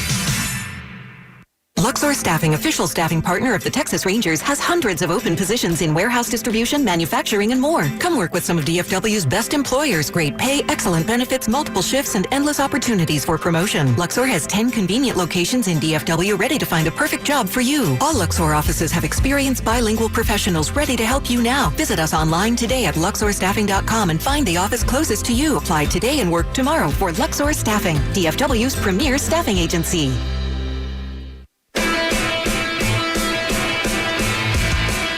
Season tickets for the 2026 season are on sale now. You get exclusive Lone Star benefits, including pre-sales, seat guarantees, food and beverage discounts. Learn more at Rangers.com/season tickets. 1-0 the Rangers lead. Josh Smith first up in the fourth, struck out his first time, and he takes inside and low for ball 1. Smith was called out on strikes in the second, challenged the call, and was incorrect. He'll be followed by Josh Young and then Kyle Higashioka, the number 5, 6, and 7 batters. Sean Burke delivers. That's inside, but Smith, who tried to check his swing, couldn't do it. He went around on a pitch that moved way in off the plate. It was much closer to hitting him than it was to hitting the inside corner. Burke pushes off, comes home again, and there's a foul ball back. So 2 strikes now on Smitty. The Rangers scored in the second. With 1 out, Young hit a fly ball to right that Derek Hill couldn't see in the sun. The sun, by the way, has gone down behind the grandstand and shouldn't be a problem anymore. And then Danny Jansen scored him with a booming double to left center. The pitch misses to Smithy, and the count is 2 balls and 2 strikes here as we start the bottom of the 4th inning. Burke back to work. He deals. It's swung on, and it's fouled back. Eric, I got a scoreboard update for you. Yeah, what we got? Venezuela's on the board. Eugenio Suarez with a solo home run. It is 2-1 Italy leading that game at the bottom of the 4th. Thank you. Here's the pitch, and that is high. And the count at 3 balls and 2 strikes. So Smith has worked the count full. Burke is ready. And here comes the payoff pitch. Ball 4. Missed up high with the curveball. And Josh Young trots on down to first base. A leadoff base runner for the Rangers for the 2nd straight inning. Nimmo had a leadoff walk last inning, but the Rangers failed to move him along as Langford, Seager, and Berger all hit the ball in the air for outs. And now here's Young, who had the Sunball triple his first time up. Pitch to Josh, swung on and missed. The bat goes flying and hits the screen in front of where the White Sox coaches sit on folding chairs. Will Venable is not there right now. He's on the dugout side of the little photo well there. I believe one of their coaches is back there. And wasn't looking. He was looking down at his lineup card, and all of a sudden there was a bat protruding through the screen toward his belly button. 0-1 on JJ. And the pitch popped up. Right center field. On comes Derek Hill toward the infield. Stops short and pulls it down. There's one away. Kyle Higashioka is coming up next. I think he had a broken bat line drive to short his first time up with the runner at third. Failed to get him home. You feel like if you're going to be that close to the action, you want to keep your eyes on the action when the pitch is thrown. Who knows what he was looking at? Maybe he was looking at the Venezuela-Italy score. Could be. Or considering the Rangers' ballpark pass. He's probably doing the math. It's $3 and how many cents? There's a breaking ball outside and high. Ball 1 to Hickey. There's also a chance someone texted him, hey, that Rangers radio guy is such an idiot. He thought Puerto Rico was closer to America than the Dominican. I imagine most people think that. 1-0. And here's the pitch. That's lifted in the air to short right field. It's the second baseman going out to get it, Lenin Sosa, and he makes the catch. Sosa's in an interesting situation. He led the White Sox last year with 22 homers and 75 runs batted in, and he doesn't have a starting job right now. That's kind of crazy, huh? Yeah, they brought up Colson Montgomery in midseason last year, and he was sensational. He took the shortstop job. Chase Mydroth was playing second base. Over at third, they have Miguel Vargas, and they signed Murakami, the Japanese slugger, to play first. There's a swing and a miss by Jensen. Luis Angel Acuna, who has had a spectacular camp, hitting almost 500, appears to be the starting center fielder right now. So Sosa will have the Josh Smith type role this year. He was their primary second baseman for most of last year. The pitch is in there for a strike, and it is 0-2. But they had a lot of player movement over the course of the season, breaking in young players, like Mydroth, for example. Brooks Baldwin, who's currently hurt, has an arm injury. 0-2. That one is pulled foul under the shoes of Corey Ragsdale, dancing over it over at third base. Well, Burke up to 64 pitches right now as we play here in the last half of the fourth inning. Rangers a run on 3 hits. White Sox no runs on 1 hit.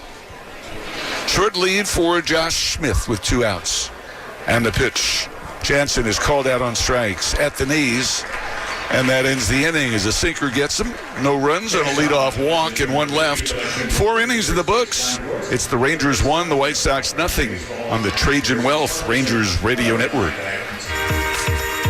Life's a team sport. You need a team your family can count on.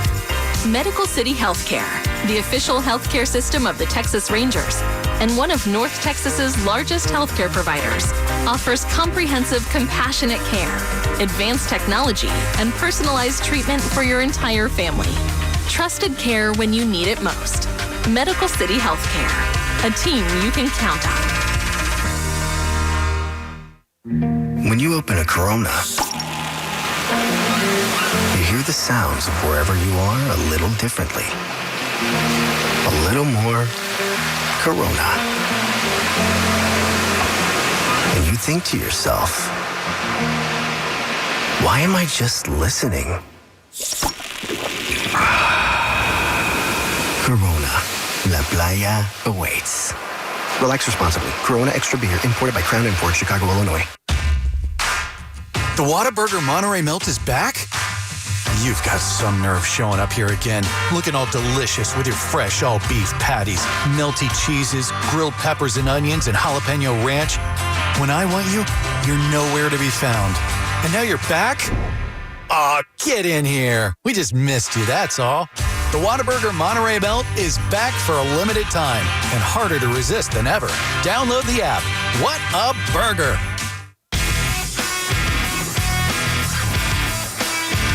Friends, my birthday benefit concert's coming up May 14th at the Longhorn Ballroom in Dallas. It features Sammy Ray and the Friends and Chuck Prophet and his Cumbia Shoes, two high-energy bands that'll put on an amazing show. It's all for the Grant Halliburton Foundation. Tickets at longhornballroom.com. Again, that is May the 14th, the Ranger off night. 1-0 Texas leading into the fifth. Tristan Peters first up against Mackenzie Gore.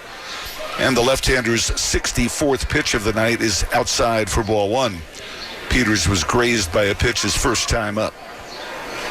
One of 4 base runners that Gore has gifted aboard, but he's only given up 1 hit, and it was a bunt. There's a bluffed bunt by Peters. He pulls the bat back, and a curve is in for a strike. 1 ball and 1 strike on Tristan Peters. Peters was up briefly last year, went 0 for 12 in the big leagues. And the pitch is swung on and fouled back. That's got to be tough on a guy. You get your first big league call-up, you get a dozen at-bats, and you go home for the winter without a big league hit. I mean, that really has to play games on you mentally, I got to believe. No question. You don't know if you'll get another chance. Right. 1 and 2, there's a curve, fouled off to the left and out of play. Peters this spring, a .240 hitter. He's a 26-year-old left-handed batter. Derek Hill on deck, and then Chase Mydroth to follow. 1 and 2, and back comes Gore. He struck him out looking, placed the fastball perfectly there on the outside corner. And we're going to get a challenge from the White Sox, but this pitch appeared to be a strike. And in fact, it was. Most of the ball inside the zone. So the White Sox lose a challenge.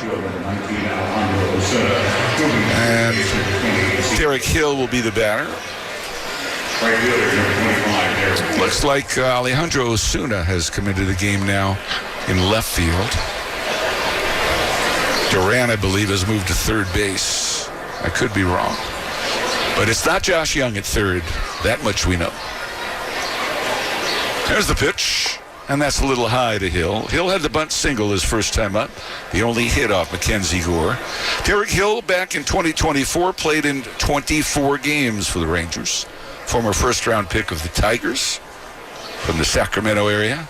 Pitch is swung on and belted to deep left, hooking down the line, and that's a foul ball. Hill knew the moment he hit it that was going to be foul. And we have confirmed it is Duran now playing at third base. So Josh Young out of the ballgame after 2 at-bats today. He'd only have 6 previous Cactus League at-bats this spring. Pitch to Hill, chopped at the plate, comes up and hits him in the right ear.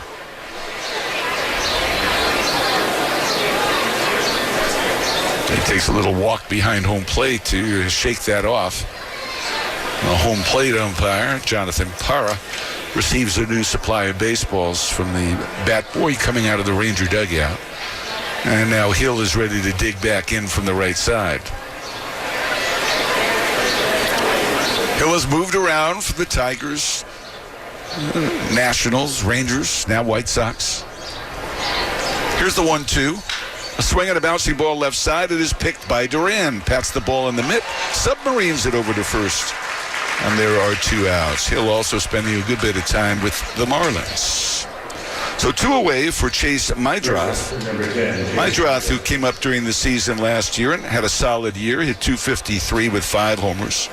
Playing shortstop today, but Colson Montgomery will hold that spot when the regular season begins. Montgomery hit 21 home runs in a partial season as a rookie. The pitch is over for a strike. It is 0-1.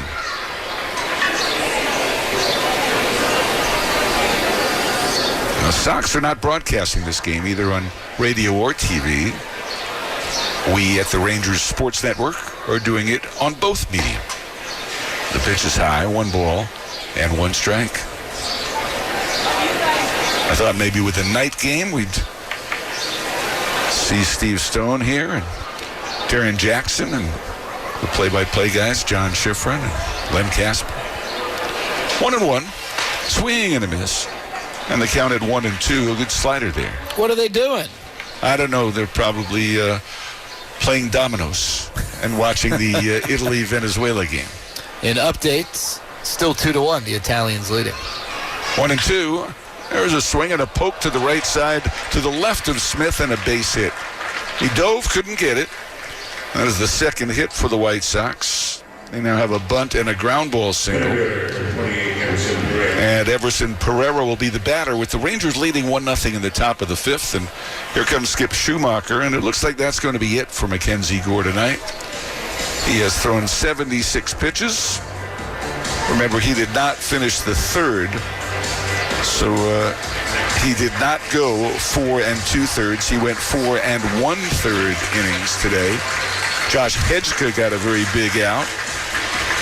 And he did so with the bases loaded. And now we are going to have Austin Roberts, a right-hander, shuffling in from the bullpen to pitch to Everson Pereira. The Rangers lead 1-0 in the first half of the 5th inning. With the pitching change, let's pause for these messages on the Rangers Radio Network. Turn up your radio, Ranger fans. It's time for the Golden Chick Dot Race. Make your picks. And remember, no wagering, please. And they're off. They're neck and neck.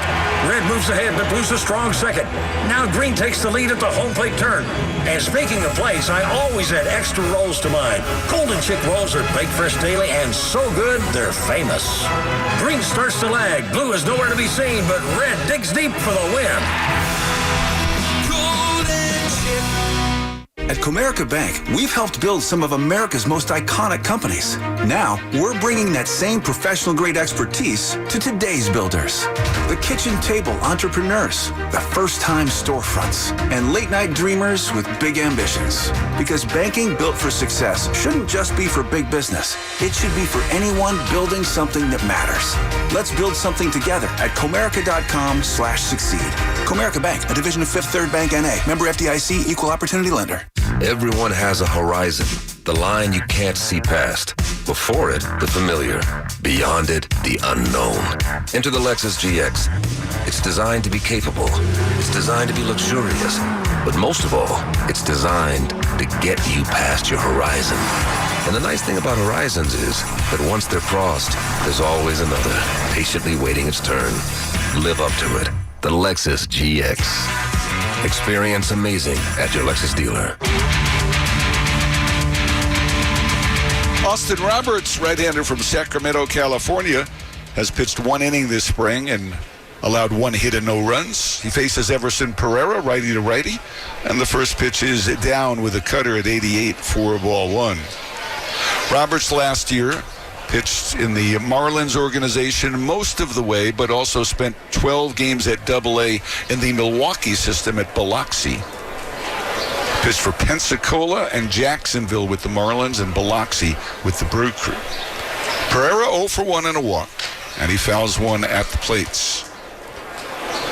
So he was a Jacksonville jumbo shrimp. What are the Pensacola's called? So the Blue Wahoos? Are they? And Biloxi, have no clue. The Shuckers? Aren't they the Shuckers? 1-1. There's a swing and a miss. 1-2. I think they're the Shuckers. Go along with that.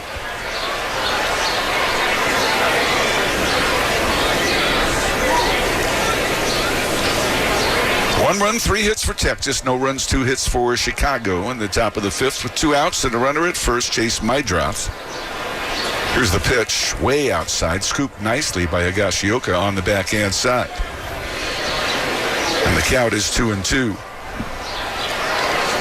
So Gore went 4 in the 3rd. He allowed just 2 hits. Walked 3 and hit a batter. Struck out a couple. Leaves with property at first. There he goes. The pitch is swung on and missed. Tried to hold up and couldn't. As Pereira strikes out on a cutter. And Roberts puts an end to the inning. No runs for Chicago on 1 hit and 1 left. We're halfway through after 4.5. Rangers 1, White Sox nothing on the Trajan Wealth Rangers Radio Network. Just because the Texas Rangers are in action doesn't mean you have to sit in the dugout. At Choctaw Casinos and Resorts, you can bring your A game to our array of thrilling table games. Experience edge-of-your-seat excitement at over 7,000 slot machines. Or grab an ice-cold beer at one of our sports bars the next time the Rangers suit up. Get your game on at Choctaw Casinos and Resorts, official partner of the Texas Rangers.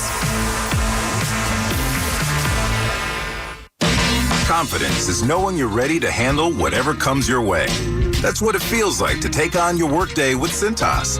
They make sure your AEDs are up to date, your fire extinguishers are tested and inspected, your floor mats are cleaned and delivered, and your workwear looks good, feels good, and is freshly laundered with the Cintas Apparel Plus program. So are you ready to take on today? Visit Cintas.com. Oh, I'm ready! And get ready for the workday. We'll admit, we've already thrown in the towel on the New Year's resolution. But one healthy new habit we're sticking with is Active Liver from New Nordic. Did you know your liver works around the clock processing food, sugar, alcohol, and everyday toxins? All things that can really impact your health. That's why daily support matters. Active Liver is designed to help protect normal liver function and support your body's natural detox process. Active Liver is available online at Amazon or in stores at CVS, Meijer Grocery, Wegmans, and now at your local GNC. Here in surprise, the Rangers lead the White Sox 1-0 going to the bottom of the 5th. In Miami, Italy leads Venezuela 2-1 going to the bottom of the 5th. Michael Lorenzen relieved Aaron Nola in the top of the 5th and worked a hitless inning. So Nola and Lorenzen piggybacking in that game. Duran first up for Texas, swings and hits one high in the air to right center field. It's deep but playable. Angling back into his left, Pereira waves his left arm around, says he has it, and he does, and there's one away. I wonder how the country of Italy is handling the WBC. Like, is it moving the needle? Are they interested? Maybe it would be different if there were a lot of native Italians, but you know, it's really a team of Italian Americans, and for some that might even be a loose description. But like, are they aware? If you go to Rome, are they talking about it? I'd be really curious. Nimmo, the batter, has struck out and walked, and the lefty takes inside ball 1. I'd like to know that too. What do you think? I mean, is it even moving the needle there? I imagine it's in the sports section, but does anybody read the paper? How would somebody know? Is it all over Italian Twitter? Italian Instagram? I mean, I'm sure the big-time sports fans in Italy are aware of it. 1-0 pitch, and Nimmo gets hit by a pitch and runs on down to first base. But like during the Olympics, even the non-sports fan was perhaps aware that the U.S. women's hockey team was playing for gold, or the men's. I mean, is the average, maybe non-sports crazy Italian aware of the existence of baseball even, perhaps? I bet they are. You know, they've made such great strides in developing the baseball programs around Italy in the last several years that I'd be surprised if people didn't know. Langford has doubled and fouled out. Rangers lead 1-0 here, bottom of the 5th. And the pitch is up and in ball 1. That was a curve that had no bite to it. And that sends Corey Lee, the catcher, right out to the mound to talk to Sean Burke. Burke figures to follow Shane Smith in the rotation. They also have Anthony Kay, whom they signed as a free agent. He hasn't pitched for a couple of years due to injury. Davis Martin will be one of their starters, and most likely Eric Fetty. who they have brought back this year. They signed Sir Anthony Dominguez, the former Philadelphia Phillies pitcher, to be their closer. 1-0 on Langford. Nimmo at first, 1 out. And here's the pitch. Strike to Wyatt, down and away. We're starting to get some nice color in the sky, some low cloudiness, providing some salmon-tinted hues low in the sky. The 1-1 delivery, way inside, and it's 2 balls and a strike. There's action in the White Sox bullpen for the first time today.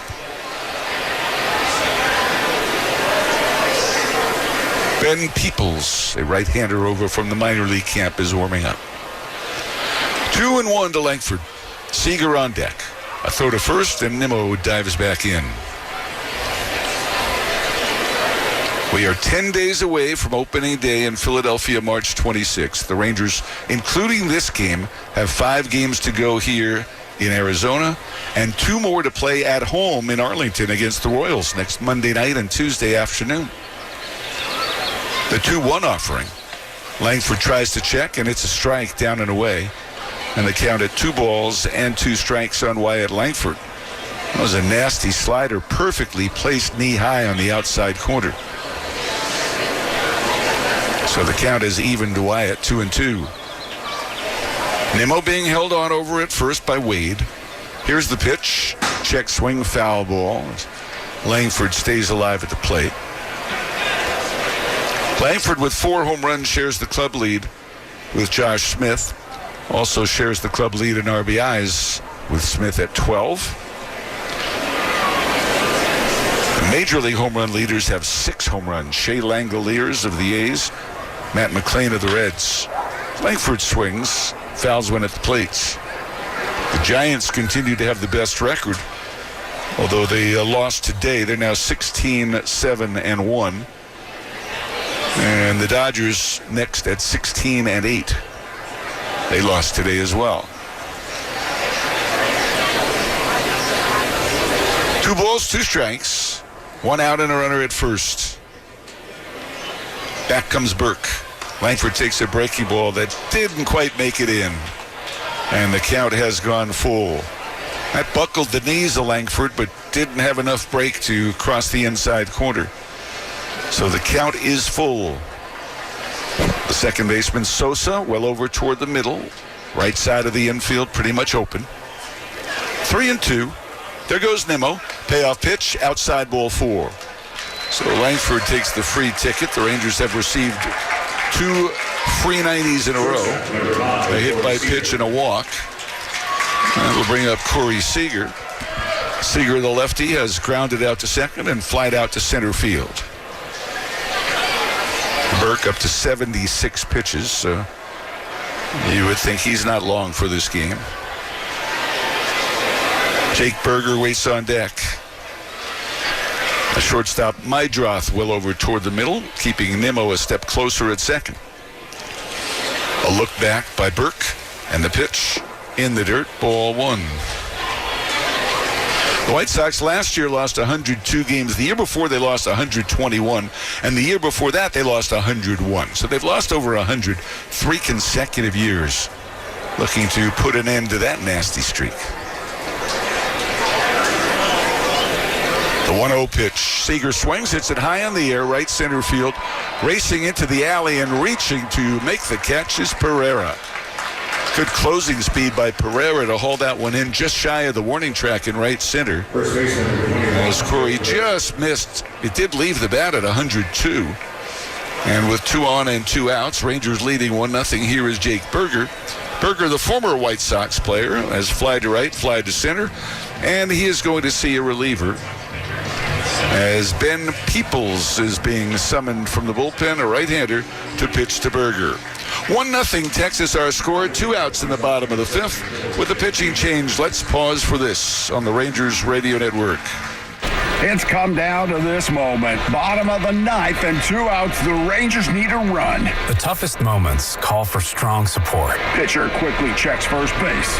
And And the pitch. That's why people trust Globe Life. Deep to right field. Back. It's out of here. That's why millions of people trust Globe Life to help protect what matters most. That's a big win for the Rangers. Globe Life. Make tomorrow better. Hey Rangers fans, the 2026 MLB season is here, and SeatGeek has your ticket to all the Rangers action. SeatGeek makes it easy to find tickets so you can be a part of every home team win. Whether you're buying or selling tickets to Rangers games or to any other live event in the greater Dallas area, SeatGeek has your seat. SeatGeek is the official ticket marketplace of your Texas Rangers. Your ticket to the best game of your life. SeatGeek. Hi, this is the stomach speaking. It feels like breakfast was months ago. So please address immediately with Quick Trip's new $5 delicious combo. I hear you get 2 roller grill items, a Big Q fountain drink, and a bag of chips for just $5. If current crisis is not addressed, repercussions may result in embarrassment, such as leaving the gas tank open, saying yes to helping your friend move, and agreeing to run for the HOA. Pull into the closest QT and fill up soon, only for a limited time.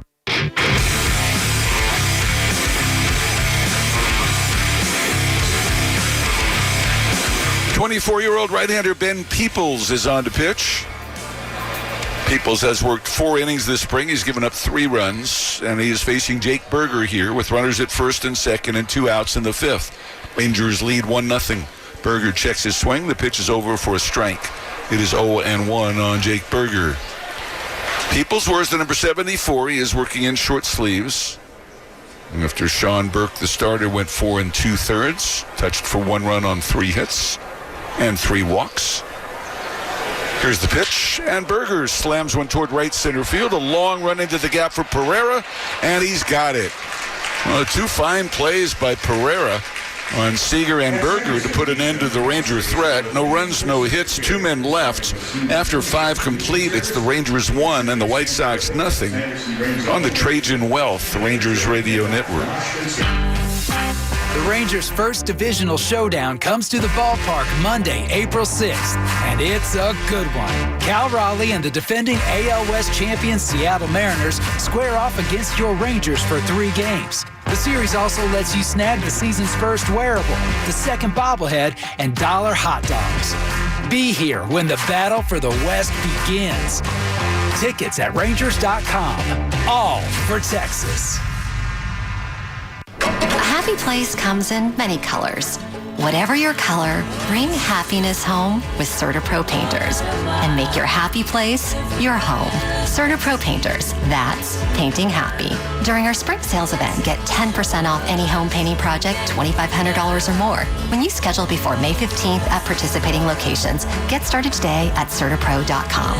Each CertaPro Painters business is independently owned and operated. Contractor license and registration information is available at CertaPro.com. Hello, everyone. This is Elvis Andrews, 2-time Major League Baseball All-Star and 2025 Texas Rangers Baseball Hall of Fame inductee. As a former Major League Baseball player, I understand the importance of having a strong team behind you. For over 40 years, Bailey & Gallion has been representing people just like you that have been injured on the job. Call Bailey & Gallion today at 1-800-LAW-OFFICE. They'll help you get the treatment at no upfront cost to you. Pay no fees unless they win. Call now, 1-800-LAW-OFFICE. Team up with Bailey & Gallion, the official law firm sponsor of the Texas Rangers, to solve your legal puzzle. We are in the clubhouse, on the field, and more. Nobody covers Rangers baseball like your home of the Rangers. 105.3 The Fan. Robert Garcia, the new pitcher for the Rangers, top of the 6th. It's 1-0 Texas. 1 run on 3 hits for Texas. No runs, 2 hits for the Palehose. Jared Kelenic leading it off. Left-on-left matchup. First pitch from Garcia, the lefty in there for a strike. Eric and I wondering who's going to pitch for Team Italy tomorrow if they advance past Venezuela with Nola and now Lorenzen being utilized tonight. We're just trying to think of some of the Italian-sounding names across Major League Baseball. Well, they do have a variety of Major League relievers on that team, so I imagine it would just be a full, all-out bullpen game. The likes of Dan Altavilla and Matt Festa, Ron Marinaccio. Perhaps. It's also fun to just say the names. Yeah. 1-1 strike over the outside corner. Adam Ottavino is an option. Most Italian-sounding names. Betty Spaghetti from a league of their own. David DeLucci. David DeLucci 1-2. Chopper towards the middle. Seager charges to his right. Fields throws to first just in time to get the speedy Kelnick. 1 away. And then, of course, their closer is Greg Weissert. Yeah, that's very Italian. In any way sound Italian. Spencer Arrighetti, is he on their team? No, Sam Aldegheri is. Oh, okay. But Spencer Arrighetti isn't. Johnny DeLuca. Hey, Joey Gallo. He's a pitcher now. Yeah, that's right. First pitch to Lenny Sosa's a strike over the outside corner. Maybe they could find relatives of Joe DiMaggio.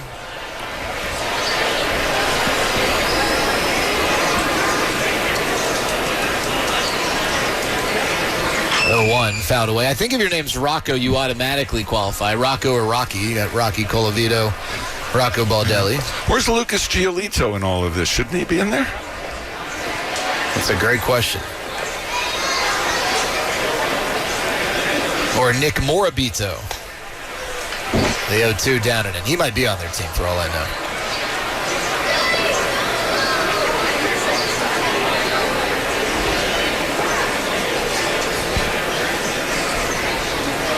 The 1-2. Swing and a miss. Sosa whiffs on a changeup from Garcia. So 2 outs in the top of the 6. What about Penn Murphy? I mean, that's close enough to penne pasta. Penne, does that qualify? I mean, if Jonathan Loaizaga wasn't already on another country's team, he could represent lasagna. It's got a lot of the letters. First pitch swung on and fouled off. Now, we mentioned Aldegheri. It's an Angels prospect, I think. Yep. He was actually born in Italy. He was the first Italian-born pitcher to win a game when he won a game last year since 1940-something. 0-1 is low and away.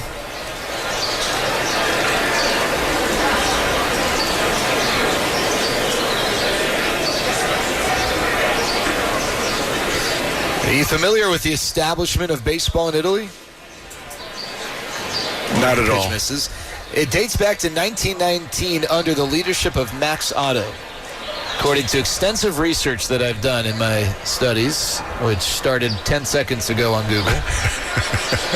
Max Otto? Yeah, he spent several years in the United States where he became a baseball fan and then returned to Italy after the First World War. And the 2-2 popped up foul out of play to the left. Was he related to Glenn Otto, the now retired former Ranger? Might be. Maybe they could summon him to pitch in the final.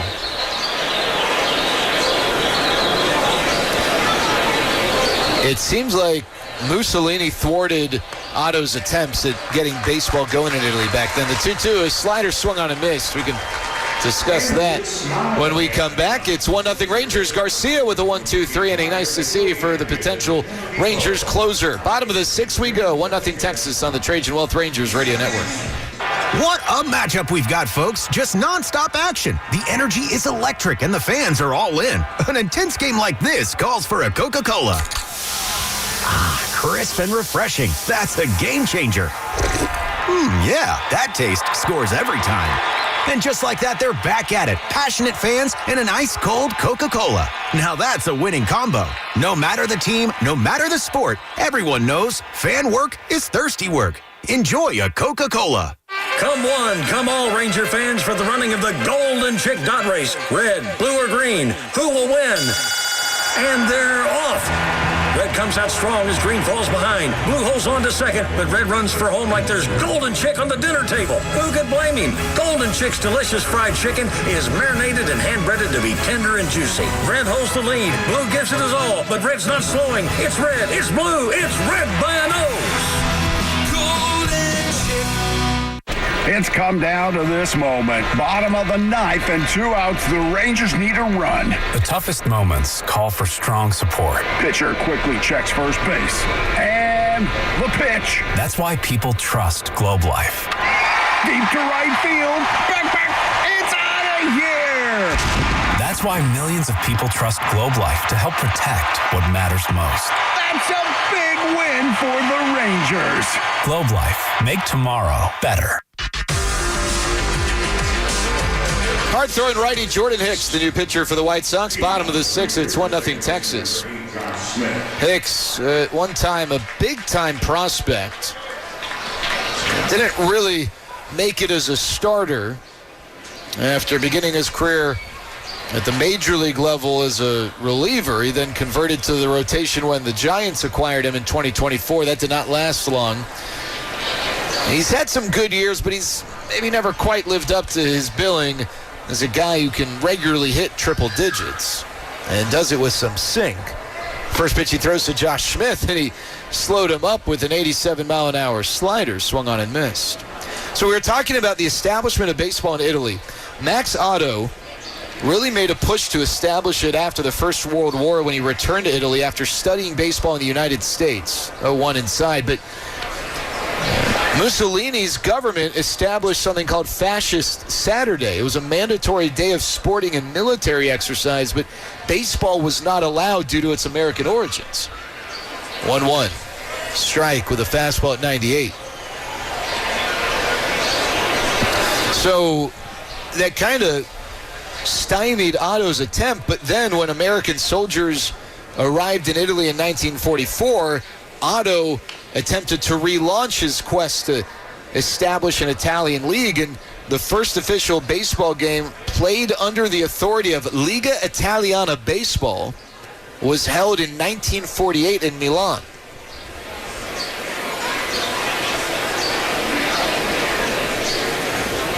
The 1-2. That's low, and the count 2-2. So how about that? Interesting. Baseball outlawed because it was too American.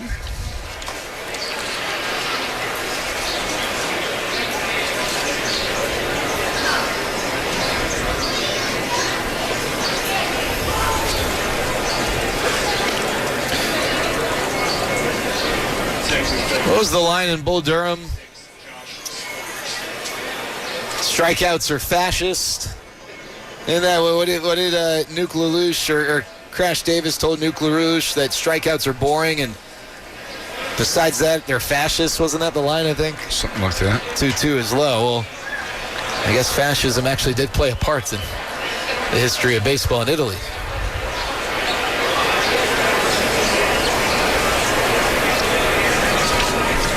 The 3-2. Hicks to Smith. Swinging a foul tip. That was a slider. Smith able to stay alive. Still 2-1, Italy leading Venezuela in the bottom of the 6th. Italy with 2 on and 2 out. Angel Zerpa getting ready to face Dante Nori, 21-year-old Phillies prospect. 3-2, Hicks to Smith. Upstairs, ball 4. Nice job by Smith of working a walk against Hicks. But the catcher, Corey Lee, challenging it. Let's see what the call is after ABS review. And that challenge unsuccessful. Smith successfully earns the walk. That pitch above the zone by 0.6 of an inch. Because there are 12 inches in a foot, I feel like to make it easier, they should just convert it to 12ths for us. Right? Like, wouldn't that make it easier? It would. Here's Alejandro Osuna. And the first pitch in there, 4 strike. Josh Smith standing at first. Travis Jankowski in fair territory. The first base coach standing right behind him before Janko retreats towards the coach's box. Smith leads. Hicks kicks the pitch. That's upstairs. Osuna takes. Osuna in the spot that was occupied by Josh Young. Josh with a planned abbreviated outing since this is his first in a few weeks after the adductor strain. So while some of his teammates are still in there, Josh was only scheduled to get a couple of at-bats. As Osuna chops one to the right side, tough chance for Sosa. Fields it on the grass, throws to first on the run just in time to get Osuna. Smith running behind Sosa advances up to second. So a runner at second and one out for Kyle Higashioka, with the Rangers leading 1-0 in the bottom of the sixth. And Dante Nori, by the way, singled, but it was an infield single, so the runners advance, but no one scores. Bases loaded, 2 outs, and Sam Antonazzi, a White Sox product, is batting against Angel Zerpa. First pitch to Higashioka in there for strike. Well, you White Sox people were raving about him today when I was asking about their club. He said he looked like the best player at camp before he went off to the WBC. He's their number 5 prospect. 0-1, wave and a miss. Higashioka chases a Hicks slider, and the count's 0-2. Josh Sborz is throwing in the Rangers bullpen.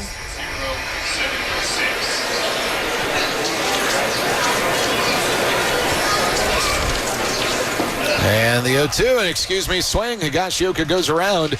He chases a Hicks slider buried in the dirt, and there are 2 outs.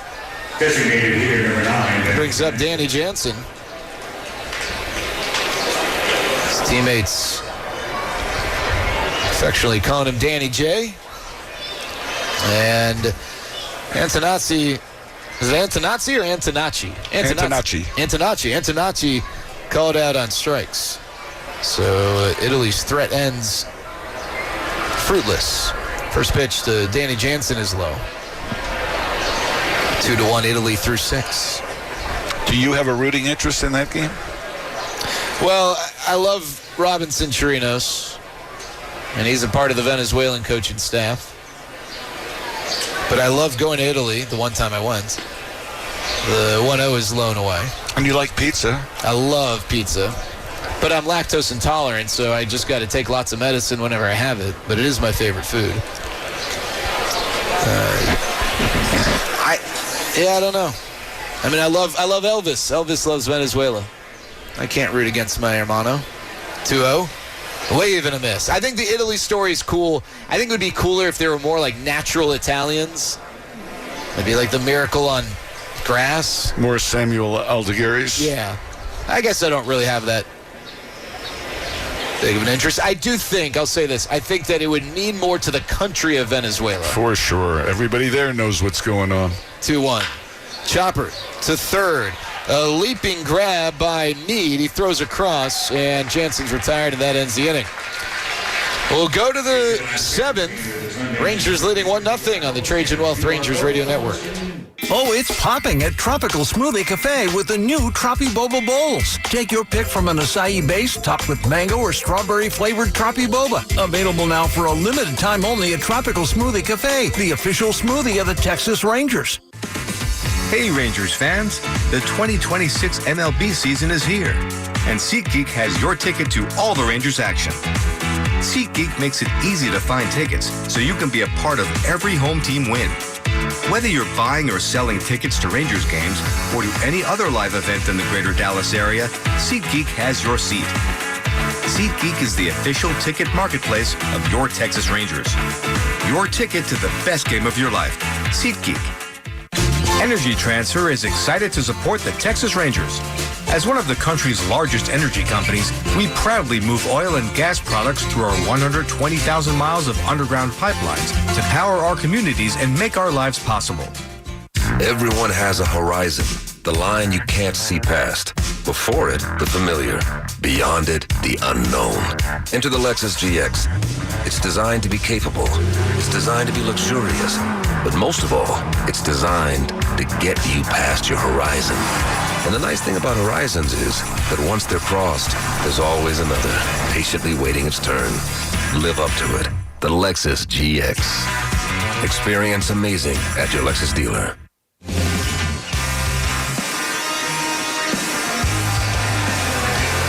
Josh Sborz, the new pitcher for the Rangers. Cooper Johnson now behind the plate as the Rangers battery has changed over.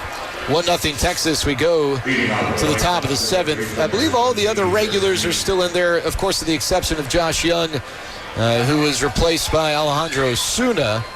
Duran going from left to third, Osuna going to left. But again, Young's absence from the game was something that was planned. In his first game back, he was not expected to go the same amount of innings as his teammates. And Kyle Higashioka's first game action behind the plate ends after 6 innings. And hopefully all checked out with Higgy's back. First pitch from Josh Sborz to Curtis Mead misses.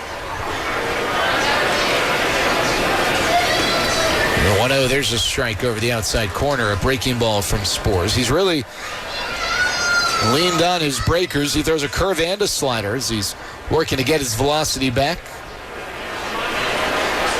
1-1. Slider sweeps wide. And he's got good velocity on the slider.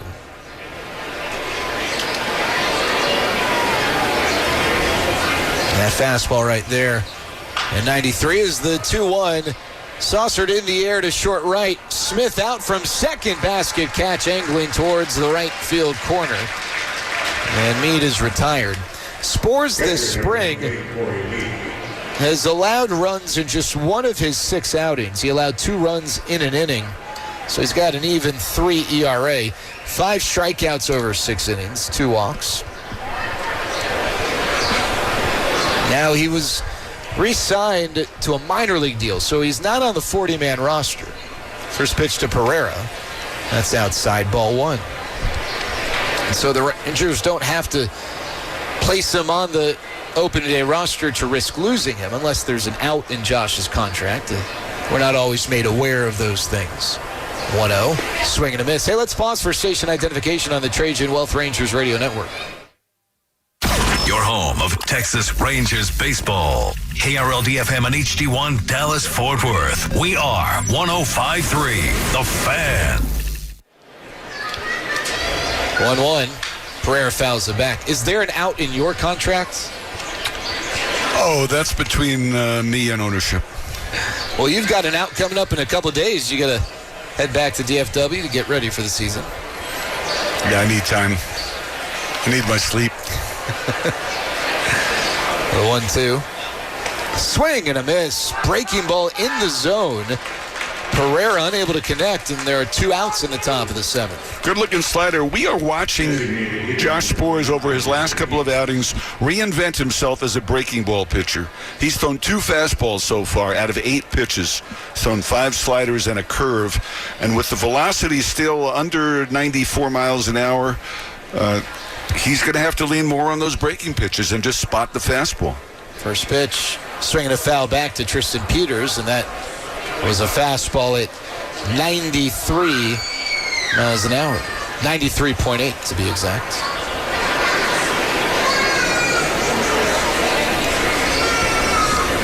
Sborz stands erect in the set, the 0-1. There's a strike. A curveball that drops in, and he's doing a nice job of throwing his breaking pitches for strikes when he needs to. Seems to have better command with those than with the fastball throughout spring training.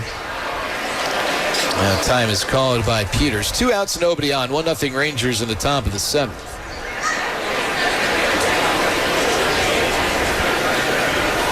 The 1 run scored by the Rangers, somewhat of a gift. Josh Young tripled on a ball lost in the sun, and then Danny Jansen doubled him home.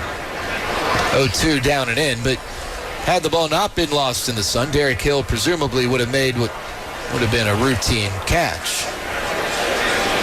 Not a lot of offense here tonight.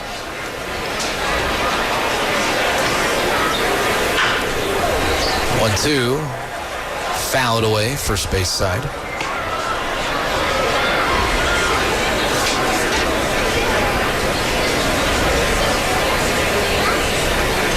Sborz works just a bit towards the first base side of the rubber. Black glove just below the letters. The 1-2. Swing and a miss. Curveball that dives beneath the zone. He gets the chase, and he gets the strikeout. A couple of strikeouts and a weak pop out for Sborz. Stretch time and surprise. Rangers leading 1-0 on the Trajan Wealth Rangers Radio Network. Hall of Fame linebacker Mike Singletary is always cool under pressure. Not always. Last summer, our AC went out and our house was hot. One of my cool friends recommended Baker Brothers at callbakernow.com. They came out, diagnosed the problem, and told us what they needed to do to fix it. They were professionals and did exactly what they said they were going to do. Wow. If you need your AC repaired or replaced, go to callbakernow.com. Great service. Just because the Texas Rangers are in action doesn't mean you have to sit in the dugout. At Choctaw Casinos and Resorts, you can bring your A game to our array of thrilling table games. Experience edge-of-your-seat excitement at over 7,000 slot machines. Or grab an ice-cold beer at one of our sports bars the next time the Rangers suit up. Get your game on at Choctaw Casinos and Resorts, official partner of the Texas Rangers. Oh, it's popping at Tropical Smoothie Cafe with the new Tropi Boba Bowls with juicy poppin' boba, available now for a limited time only. Take your pick from an acai base topped with mango-flavored Tropi Boba or strawberry-flavored Tropi Boba. Pop in and try the new Tropi Boba Bowls today at Tropical Smoothie Cafe, the official smoothie of the Texas Rangers.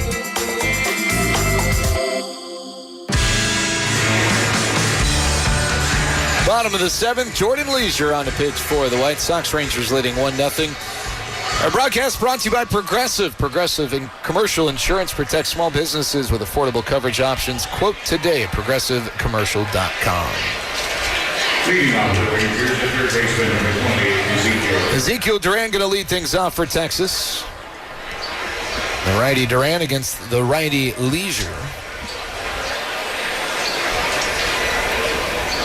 Leisure, brown glove set at the chest. Duran with that open stance, elbow cocked. First pitch. That's upstairs.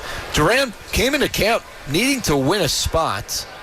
Perhaps he was the favorite, but it certainly wasn't a given. And I think Duran has played well enough perhaps to get that chance. And the Rangers need a right-handed hitter on their bench. Pitch to Duran, fouled back. He won't be the only right-handed hitter, but right-handed utility infielder and outfielder.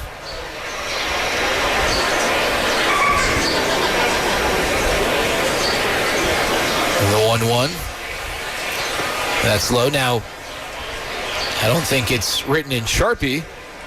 Do you feel like Ezekiel Duran's on the opening day roster, or do you think it's still up in the air? I think it's still up in the air. I think Tyler Wade has shown himself quite capable, and maybe they want a left-handed batter and a guy who can steal more bases. Duran swings and pops one up. It's foul and out of play behind home plate. Wade, a guy who's probably more able to play small ball, more likely to be able to get a bunt down. And, you know, if the bench is McCutchen or Canna and Sam Haggerty and the catcher, right-handed, they're all right-handed. Well, maybe you do need another lefty then as Duran drives one down the left field line, a couple of hops and off the wall in front of the White Sox bullpen. He coasts up to second base with a leadoff double. He says, stop this talk. I'll hit my way onto the team.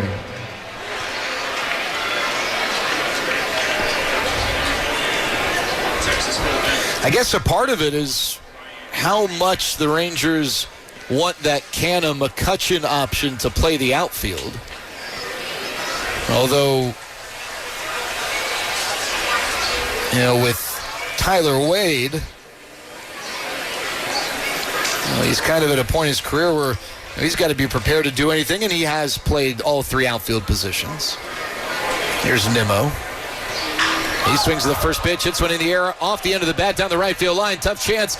Racing over is the right fielder. That's Hill. He dives and makes the catch. Sprawling out across the line as he ends up in foul territory. An outstanding effort and an ovation from the fans here at Surprise Stadium. Duran tags from second and heads to third, but Hill taking a hit away from Brandon Nimmo. He went over 100 feet to get to that ball. I think that was just in fair territory. They ruled it was a fair ball. My guess is, had he not touched it, it would have fallen foul because it was slicing. Or hooking, whatever the direction is. Here's Langford. No, you had it right. No, I guess no. That would he was hooking off a lefty's bat. Yeah. But it was moving toward foul ground. Yeah. So my guess is if he had missed it completely, it was going to fall foul. But where he touched it was probably fair. So here's Langford. 1-0, Rangers leading.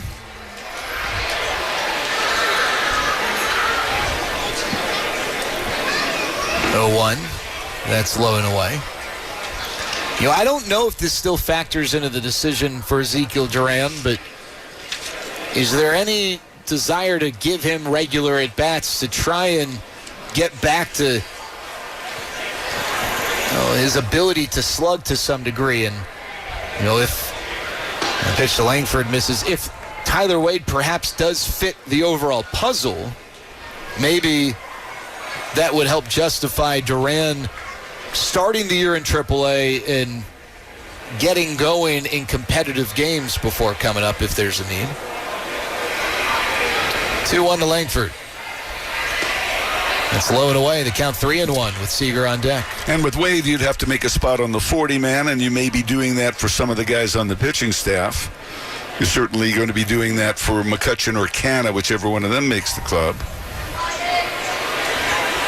3-1. The pitch. Low ball 4. Men of the corners, 1 out. Rangers leading 1-0 in the bottom of the 7th. Update from Miami. Venezuela with a couple of runs in the top of the 7th. RBI singles from Ronald Acuna Jr. and Michael Garcia.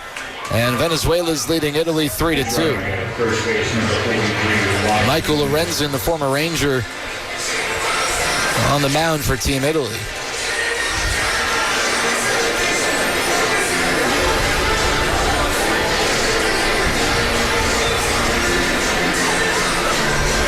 Meeting on the mound. Corey Lee returning to his spot behind home plate. So Seager, who's 0 for 3 tonight, lined out to right center his last time, lined out to deep center his previous time, facing Leisure with men at the corners and 1 out. Leisure set the pause and the pitch. Swing and a miss. He challenges Seager with an elevated fastball. Luis Ariz has now singled home a run for Venezuela. They lead 4-2, so Team Italy's going to need some comeback magic. Otherwise, their WBC dream is a couple innings away from ending. 0-1. Leisure throws to first. We've got a pinch runner. Yeah, that's Wadi Mendez over there at first base.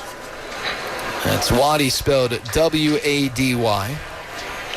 So Wyatt Langford drawing a walk. As his night come to an end. 0-1. Pitch to Seager. Wave and a miss. That's a nice splitter from Leisure. Maybe a strike, maybe not. Over the middle of the plate, but at the bottom of the zone, if not just below it. Count 0-2 with Berger on deck. The pitch.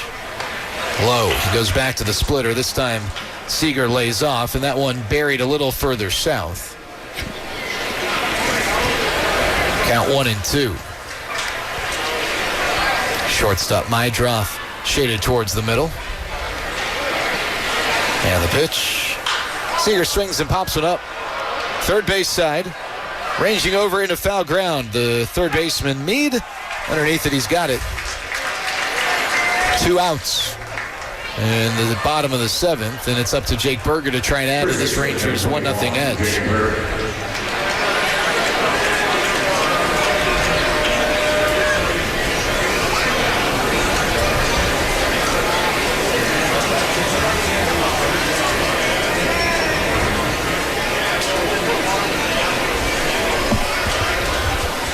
First pitch coming.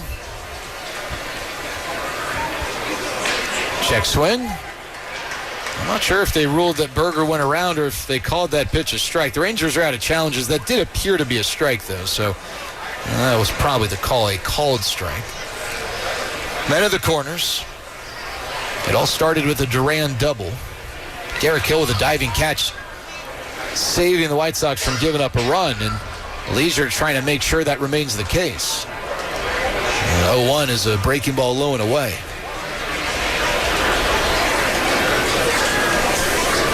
Almost no wind now. The flag's out in center and in right center, just laying limp. Hanging out with the poles. 1-1.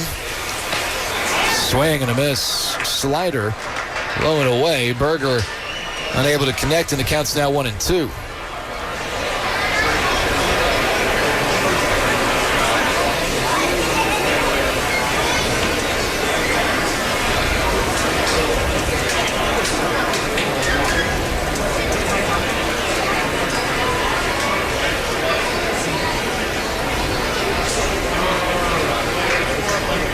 The 1-2 pitch. Swinging a foul back.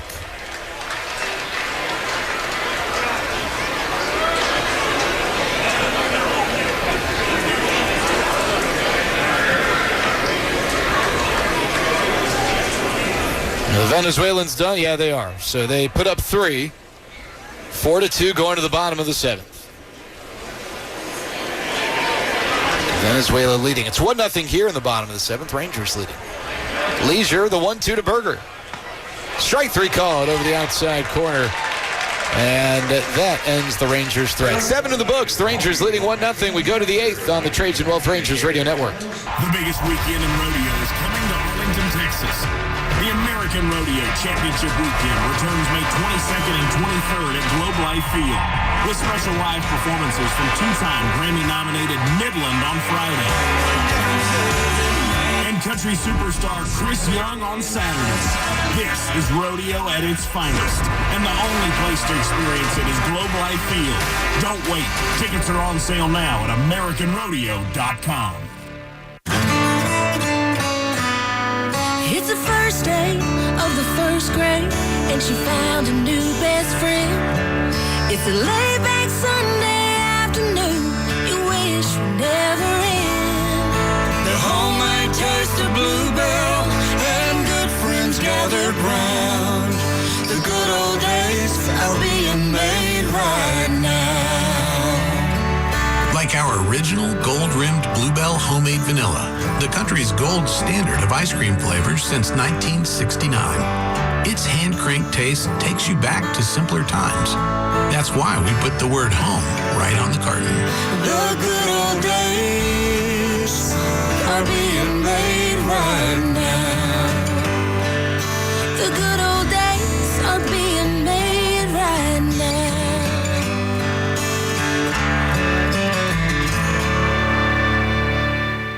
Wake up to the latest Rangers news, highlights, and opinions with Sean and RJ. Morning 6 to 10 on your home of Rangers baseball. 105.3 The Fan. Rangers leading 1-0. We go to the 8th inning. Ryan Brazier on the pitch for Texas. Derek Hill going to lead things off. And to take you on home, the Hall of Famer, Eric Nadel. All right, Jared, thanks. Rangers with a host of changes here. Ryan Brazier on the mound heads up those changes.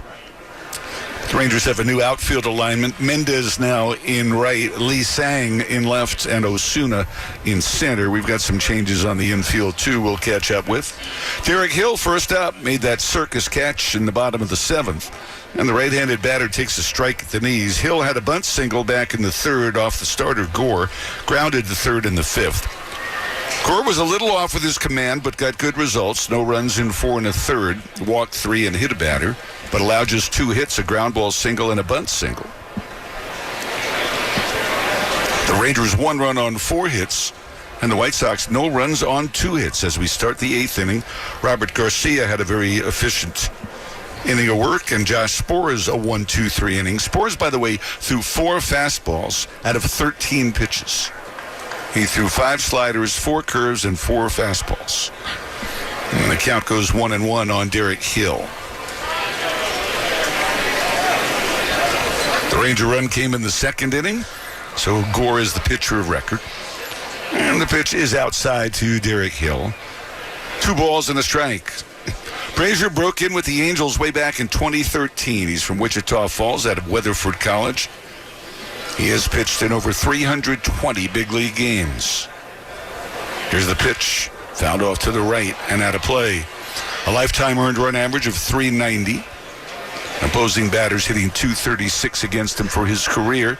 That includes time with the Angels, the Red Sox, the Dodgers, and last year the Cubs. Brazier, 38 years of age, listed at 6 feet tall, 235. Fires a fastball that is high. He's wearing the number 51. Wearing long blue sleeves underneath the blue jersey.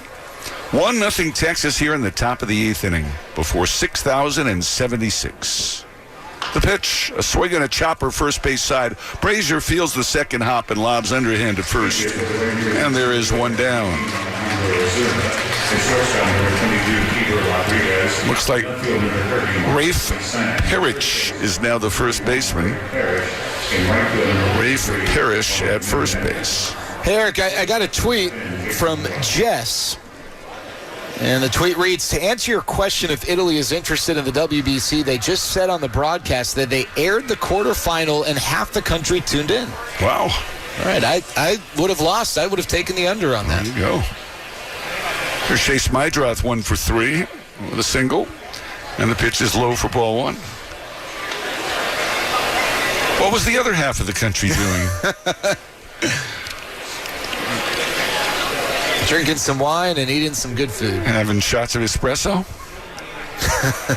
Here's the 1-0. That's over for a strike, and the count is 1-1. Mydroth to be followed by Everson Pereira. The White Sox have not made changes to their position players, just changes on the mound so far tonight. The 1-1. And a two-hopper hit out to shortstop. The throw to first is in time. I think that is Caber Rodriguez, but not positive. He has just turned around, and in fact, that's who it is. And next up is Everson Pereira. He's been busy out in center field. At the plate, he's grounded out, struck out, and walked. 1-0 Rangers, top of the 8th inning. Italy has failed to score in the bottom of the 7th against Edward Bizzardo, the Seattle reliever.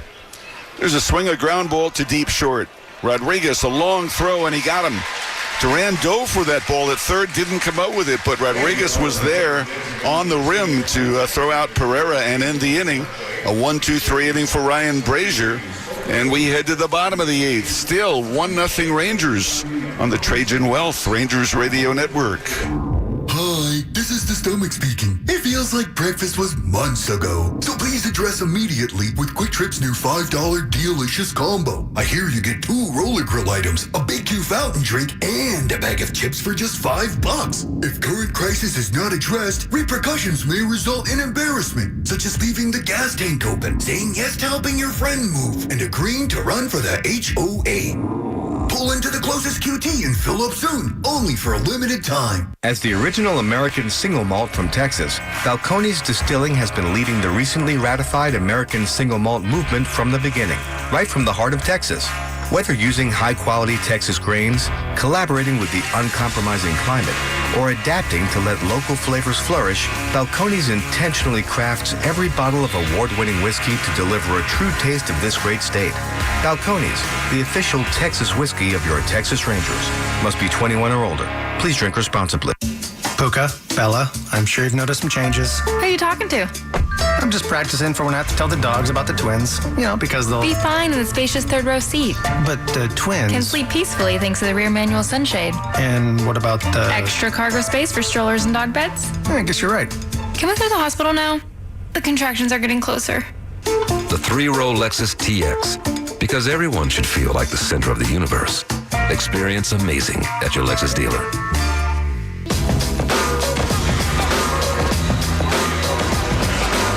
Grant Taylor is on to pitch for the White Sox. He had a half dozen saves for them last year. A 2-4 record and a .491 ERA. Former second-round pick out of LSU in 2023.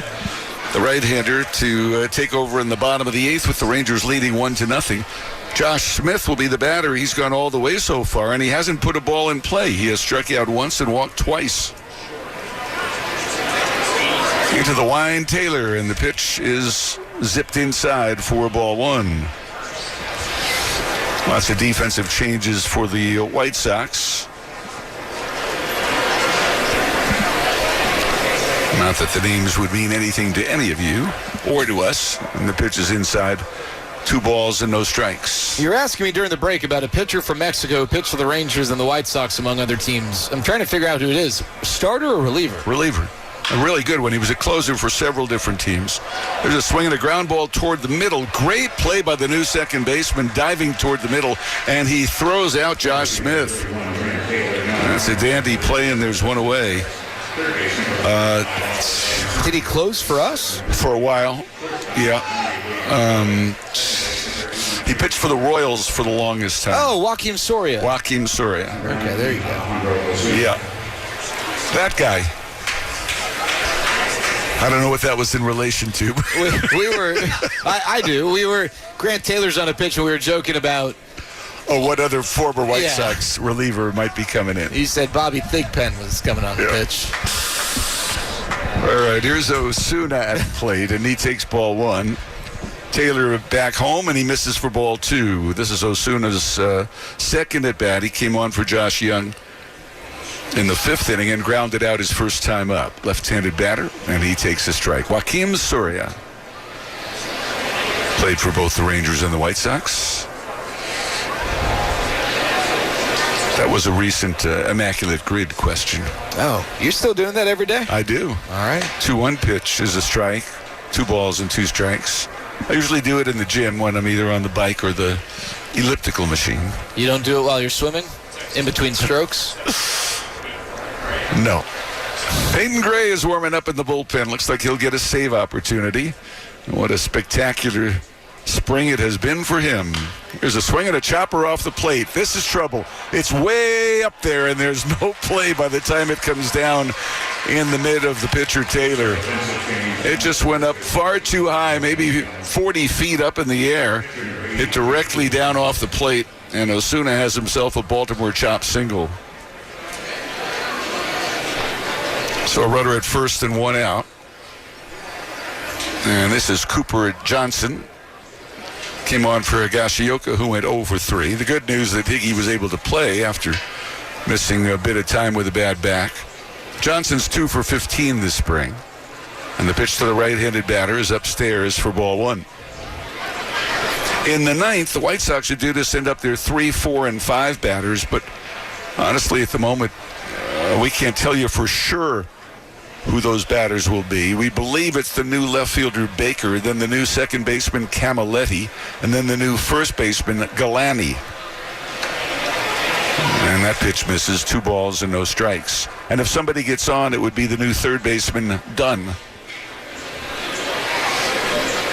At least based on the box score that is currently on the MLB app. And they're rarely wrong. 2-0. Here's the pitch. That's upstairs. 3 balls and no strikes. Danny Jansen, the on-deck batter, he's gone all the way as the DH today. Duran has played the whole game, first in left and then at third. And he would follow Jansen. Bottom of the 8th inning, 1-0 Texas. There's a ball outside, a 4-pitch walk to Cooper Johnson. And Taylor's in a bit of a spot now. Runners at first and second and 1 out for Jansen. He doubled home the game's only run with a cannonading drive to the alley in left center in the second. He has struck out and grounded out since then. Checking back in on the World Baseball Classic. Still 4-2 Venezuela, going to the bottom of the 8th. Luzardo pitched the 7th. And it is Andres Machado coming on to pitch the 8th, fellow who pitches primarily in Japan these days, if I'm not mistaken, although he's had 137 career big league outings. The pitch is a fastball that is high for a ball. Machado is a right-hander who's 32 years of age, was with Washington in 2021, 22, and 23. First broke in with Kansas City back in 2017, very briefly. Here's the pitch, and that is high for a ball. So all of a sudden, Grant Taylor can't throw a strike. He's missed on 6 consecutive pitches. His team trails 1-0 in the 8th. Osuna is at second base and Johnson at first. pitch to Jansen. Strike call on the outside corner. And the count is 2-1.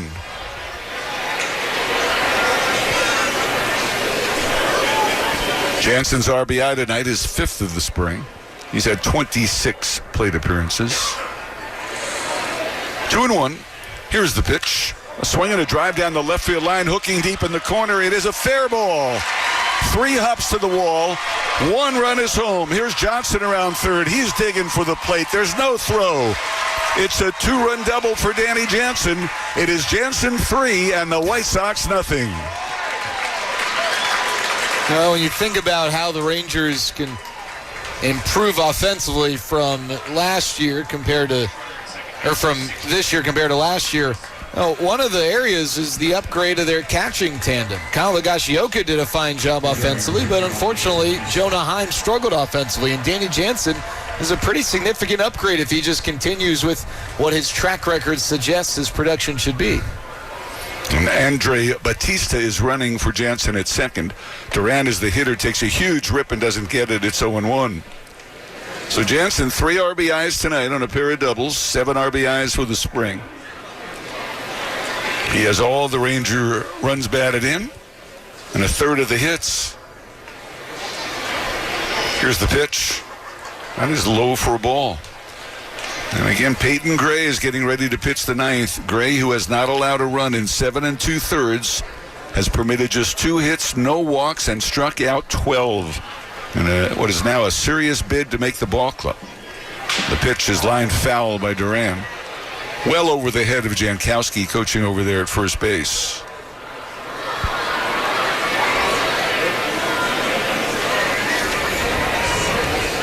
And Duran needing some new lumber.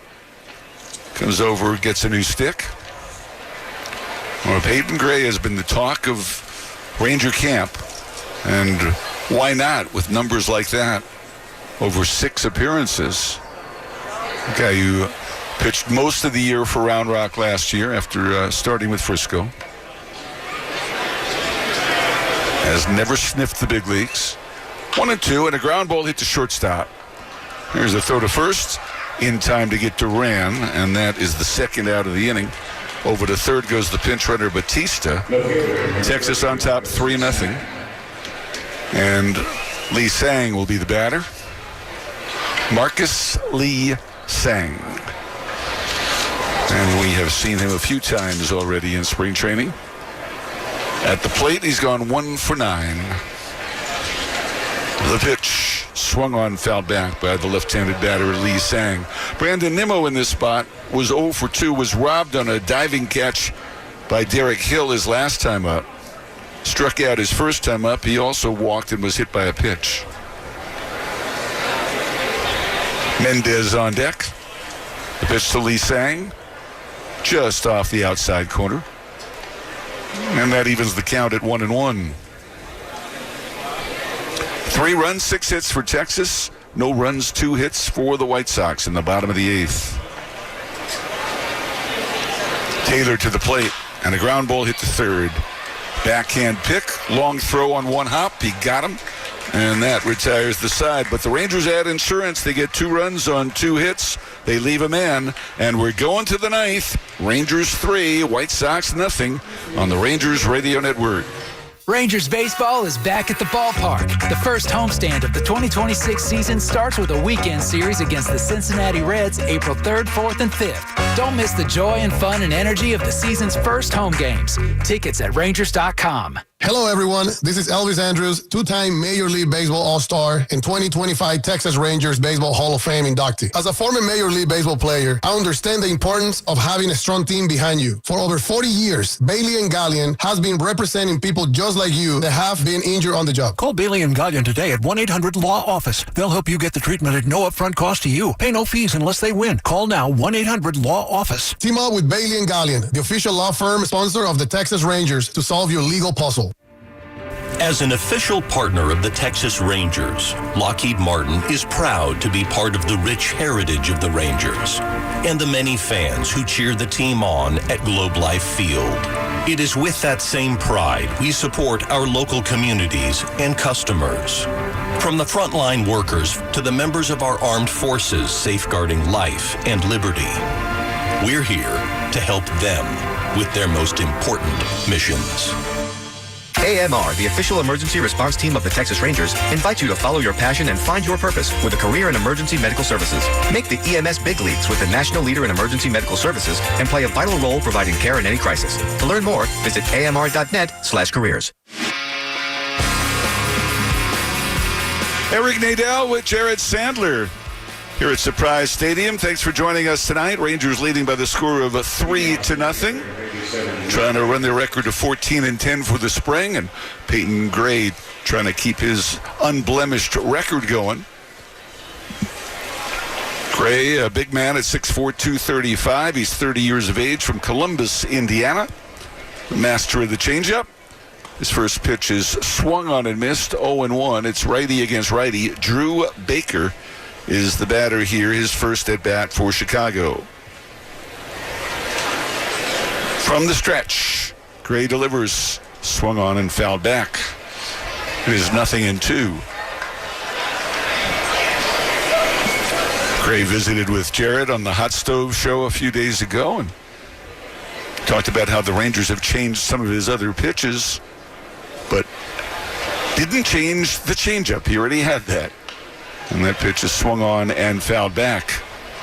And he's actually thrown a few fastballs coming into the game right here. Fastballs at 93 miles an hour. He's in on the count at 0-2. Again, he hasn't walked anybody this spring in 7 2/3. Here's the 0-2 delivery. Swing and a tapper foul, third base side. That was a changeup. He is not shy about throwing the changeup righty to righty. Where's the number 75? He's got a well-trimmed mustache. Works from the stretch. Hand in the tan glove at the belly.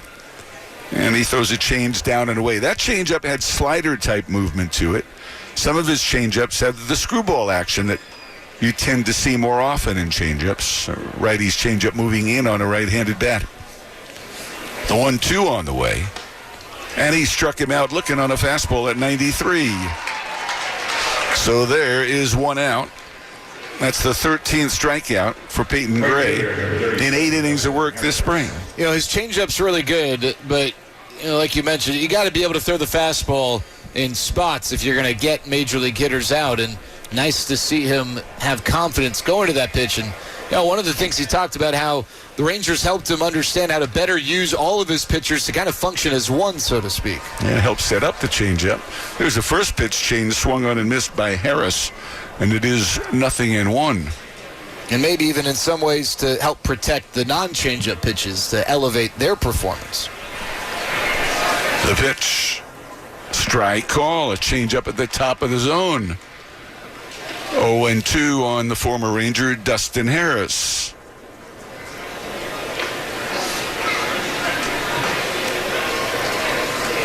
The set by Gray and the pitch. A swing and a line drive, base hit left field. And one scoots toward the corner.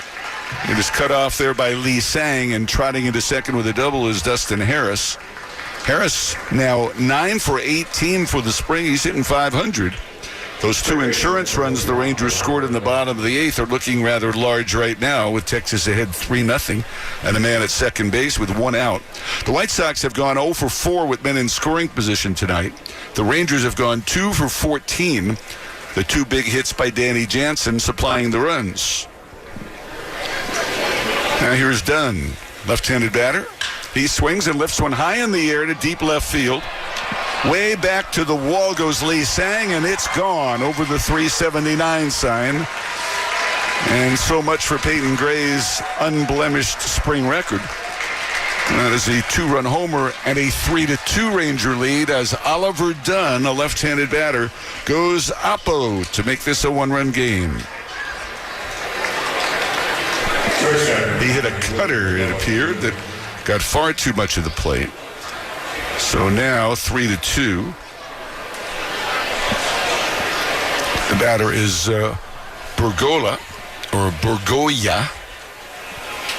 William Bergoya Jr., a switch hitter batting left, and he takes a strike. He's gone 10 for 31 this spring. That's a .323 average.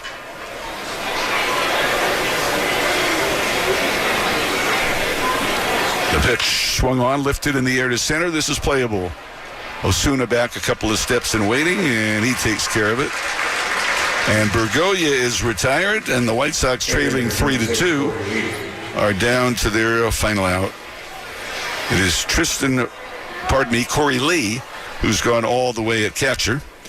Tristan Peters on deck has gone all the way as the DH. 2 outs in the ninth, 3-2 Texas. Peyton Gray ready. He delivers. There is a strike on a first pitch fastball at 93. 77, Madison Coffee. The count is 0-1. And the pitch is cut on and missed. 0-2 on Lee, who has struck out all 3 times tonight.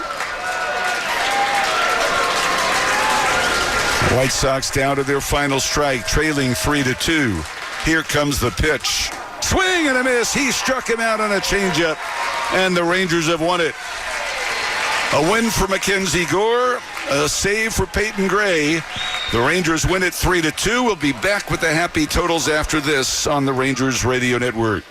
Are your investments in the right accounts? What's best, traditional or Roth? Are you receiving all available tax deductions? Are you paying as little in tax as you can? These are all questions you can't afford to get wrong. Hi, I'm Jeff Jr., founder of Trajan Wealth, and in many cases, it's not what you make, but it's what you keep that makes the real difference. Trajan Wealth and Trajan Tax work closely together exclusively. No more guessing about whether you should do a Roth conversion, or if maxing out your 401k is really the best option. Our nationally recognized fiduciary advisors and CPA team work in tandem to make sure your tax strategy works with your investment strategy. We'll even do your tax preparation. One team, one strategy. Isn't it time for a second opinion? Call Trajan today at 469-949-TEAM. That's 469-949-8326. Trajan Wealth, an SEC-registered investment advisor. Additional services through Trajan Estate and Trajan Tax. Additional disclosures and accreditation at TrajanWealth.com. There's a big deal going on at Whataburger. Our new Big Ranch Wrap is just $3 with a crispy chicken strip, buttermilk ranch, cheese, and fresh veggies in a warm tortilla. Or for $4, go bigger with 5 premium Whata chicken bites. Or go bigger than big with a Bacon Cheese Whataburger Jr. with fresh 100% beef and melty cheese for just $5. Add fries and a drink for just $2.49. Now that's a big deal. The Whata Deal, now at What a Burger. For a limited time at participating locations. Download the app. Here are the happy totals. In surprise, the Rangers 3 runs, 6 hits, 1 error, 10 left. The White Sox 2 runs, 4 hits, no errors, 5 left. Peyton Gray picks up the save. Mackenzie Gore gets the win. Sean Burke takes the loss. It took 2 hours and 34 minutes before 6,076. The Rangers improved to 14-10. The White Sox fall to 13-11-1. What was most notable to you today, Jared? Well, it was nice to see Mackenzie Gore put up some decent numbers. I know at times I'm sure that the controller command wasn't what he'd like it to be, but still a step in the right direction. And I thought there were some good relief outings for the Rangers. And, we talked a little bit about Josh Spohr as perhaps in front of our eyes, redefining how he gets outs, really leaning heavily on the breaking stuff, and he looked pretty good doing it. In the meantime, in Miami, Venezuela leads Italy 4-2. Italy is batting with 1 out in the bottom of the 9th inning in that ball game. And trying to close it out is Daniel Palencia, who, of course, is the closer for the Chicago Cubs during the regular year. Well, the Rangers' next game will be Wednesday. Tomorrow's a complete day off. Rangers have a night game scheduled here Wednesday against the Royals. Jack Leiter will be on the mound for Texas. Chris Bubich, the left-hander, goes for Kansas City. It's an 8 o'clock start Texas time. It's been moved back 1 hour to 8 o'clock because of the impending record heat wave expected to hit the Valley of the Sun. For our engineer, Matt Prelip, for Kevin Walker and Jet Nelson in Master Control, for Matt Hicks and Jared Sandler, I'm Eric Nadel. Thanks so much for joining us. The final again, the Rangers 3 and the White Sox 2. Until Wednesday, so long, everybody. Here's the payoff pitch. He struck him out swinging. Got him on a splitter. Eovaldi strikes out 3 in the inning. He has 7 punch-outs on the night. And that ball hit high and deep into left field. Dominguez goes back, watches with the rest of us as Josh Young has just walked off the New York Yankees. Swung on, lofted in the air, left center field. Langford on the run, lunges and makes the catch. Oh, baby, what a play by Wyatt Langford. You've been listening to Texas Rangers Spring Training Baseball, brought to you by Globe Life. For over 125 years, Globe Life has helped protect families when they need it most. Globe Life, make tomorrow better. Lexus, visit your local Dallas-Fort Worth Lexus dealership today.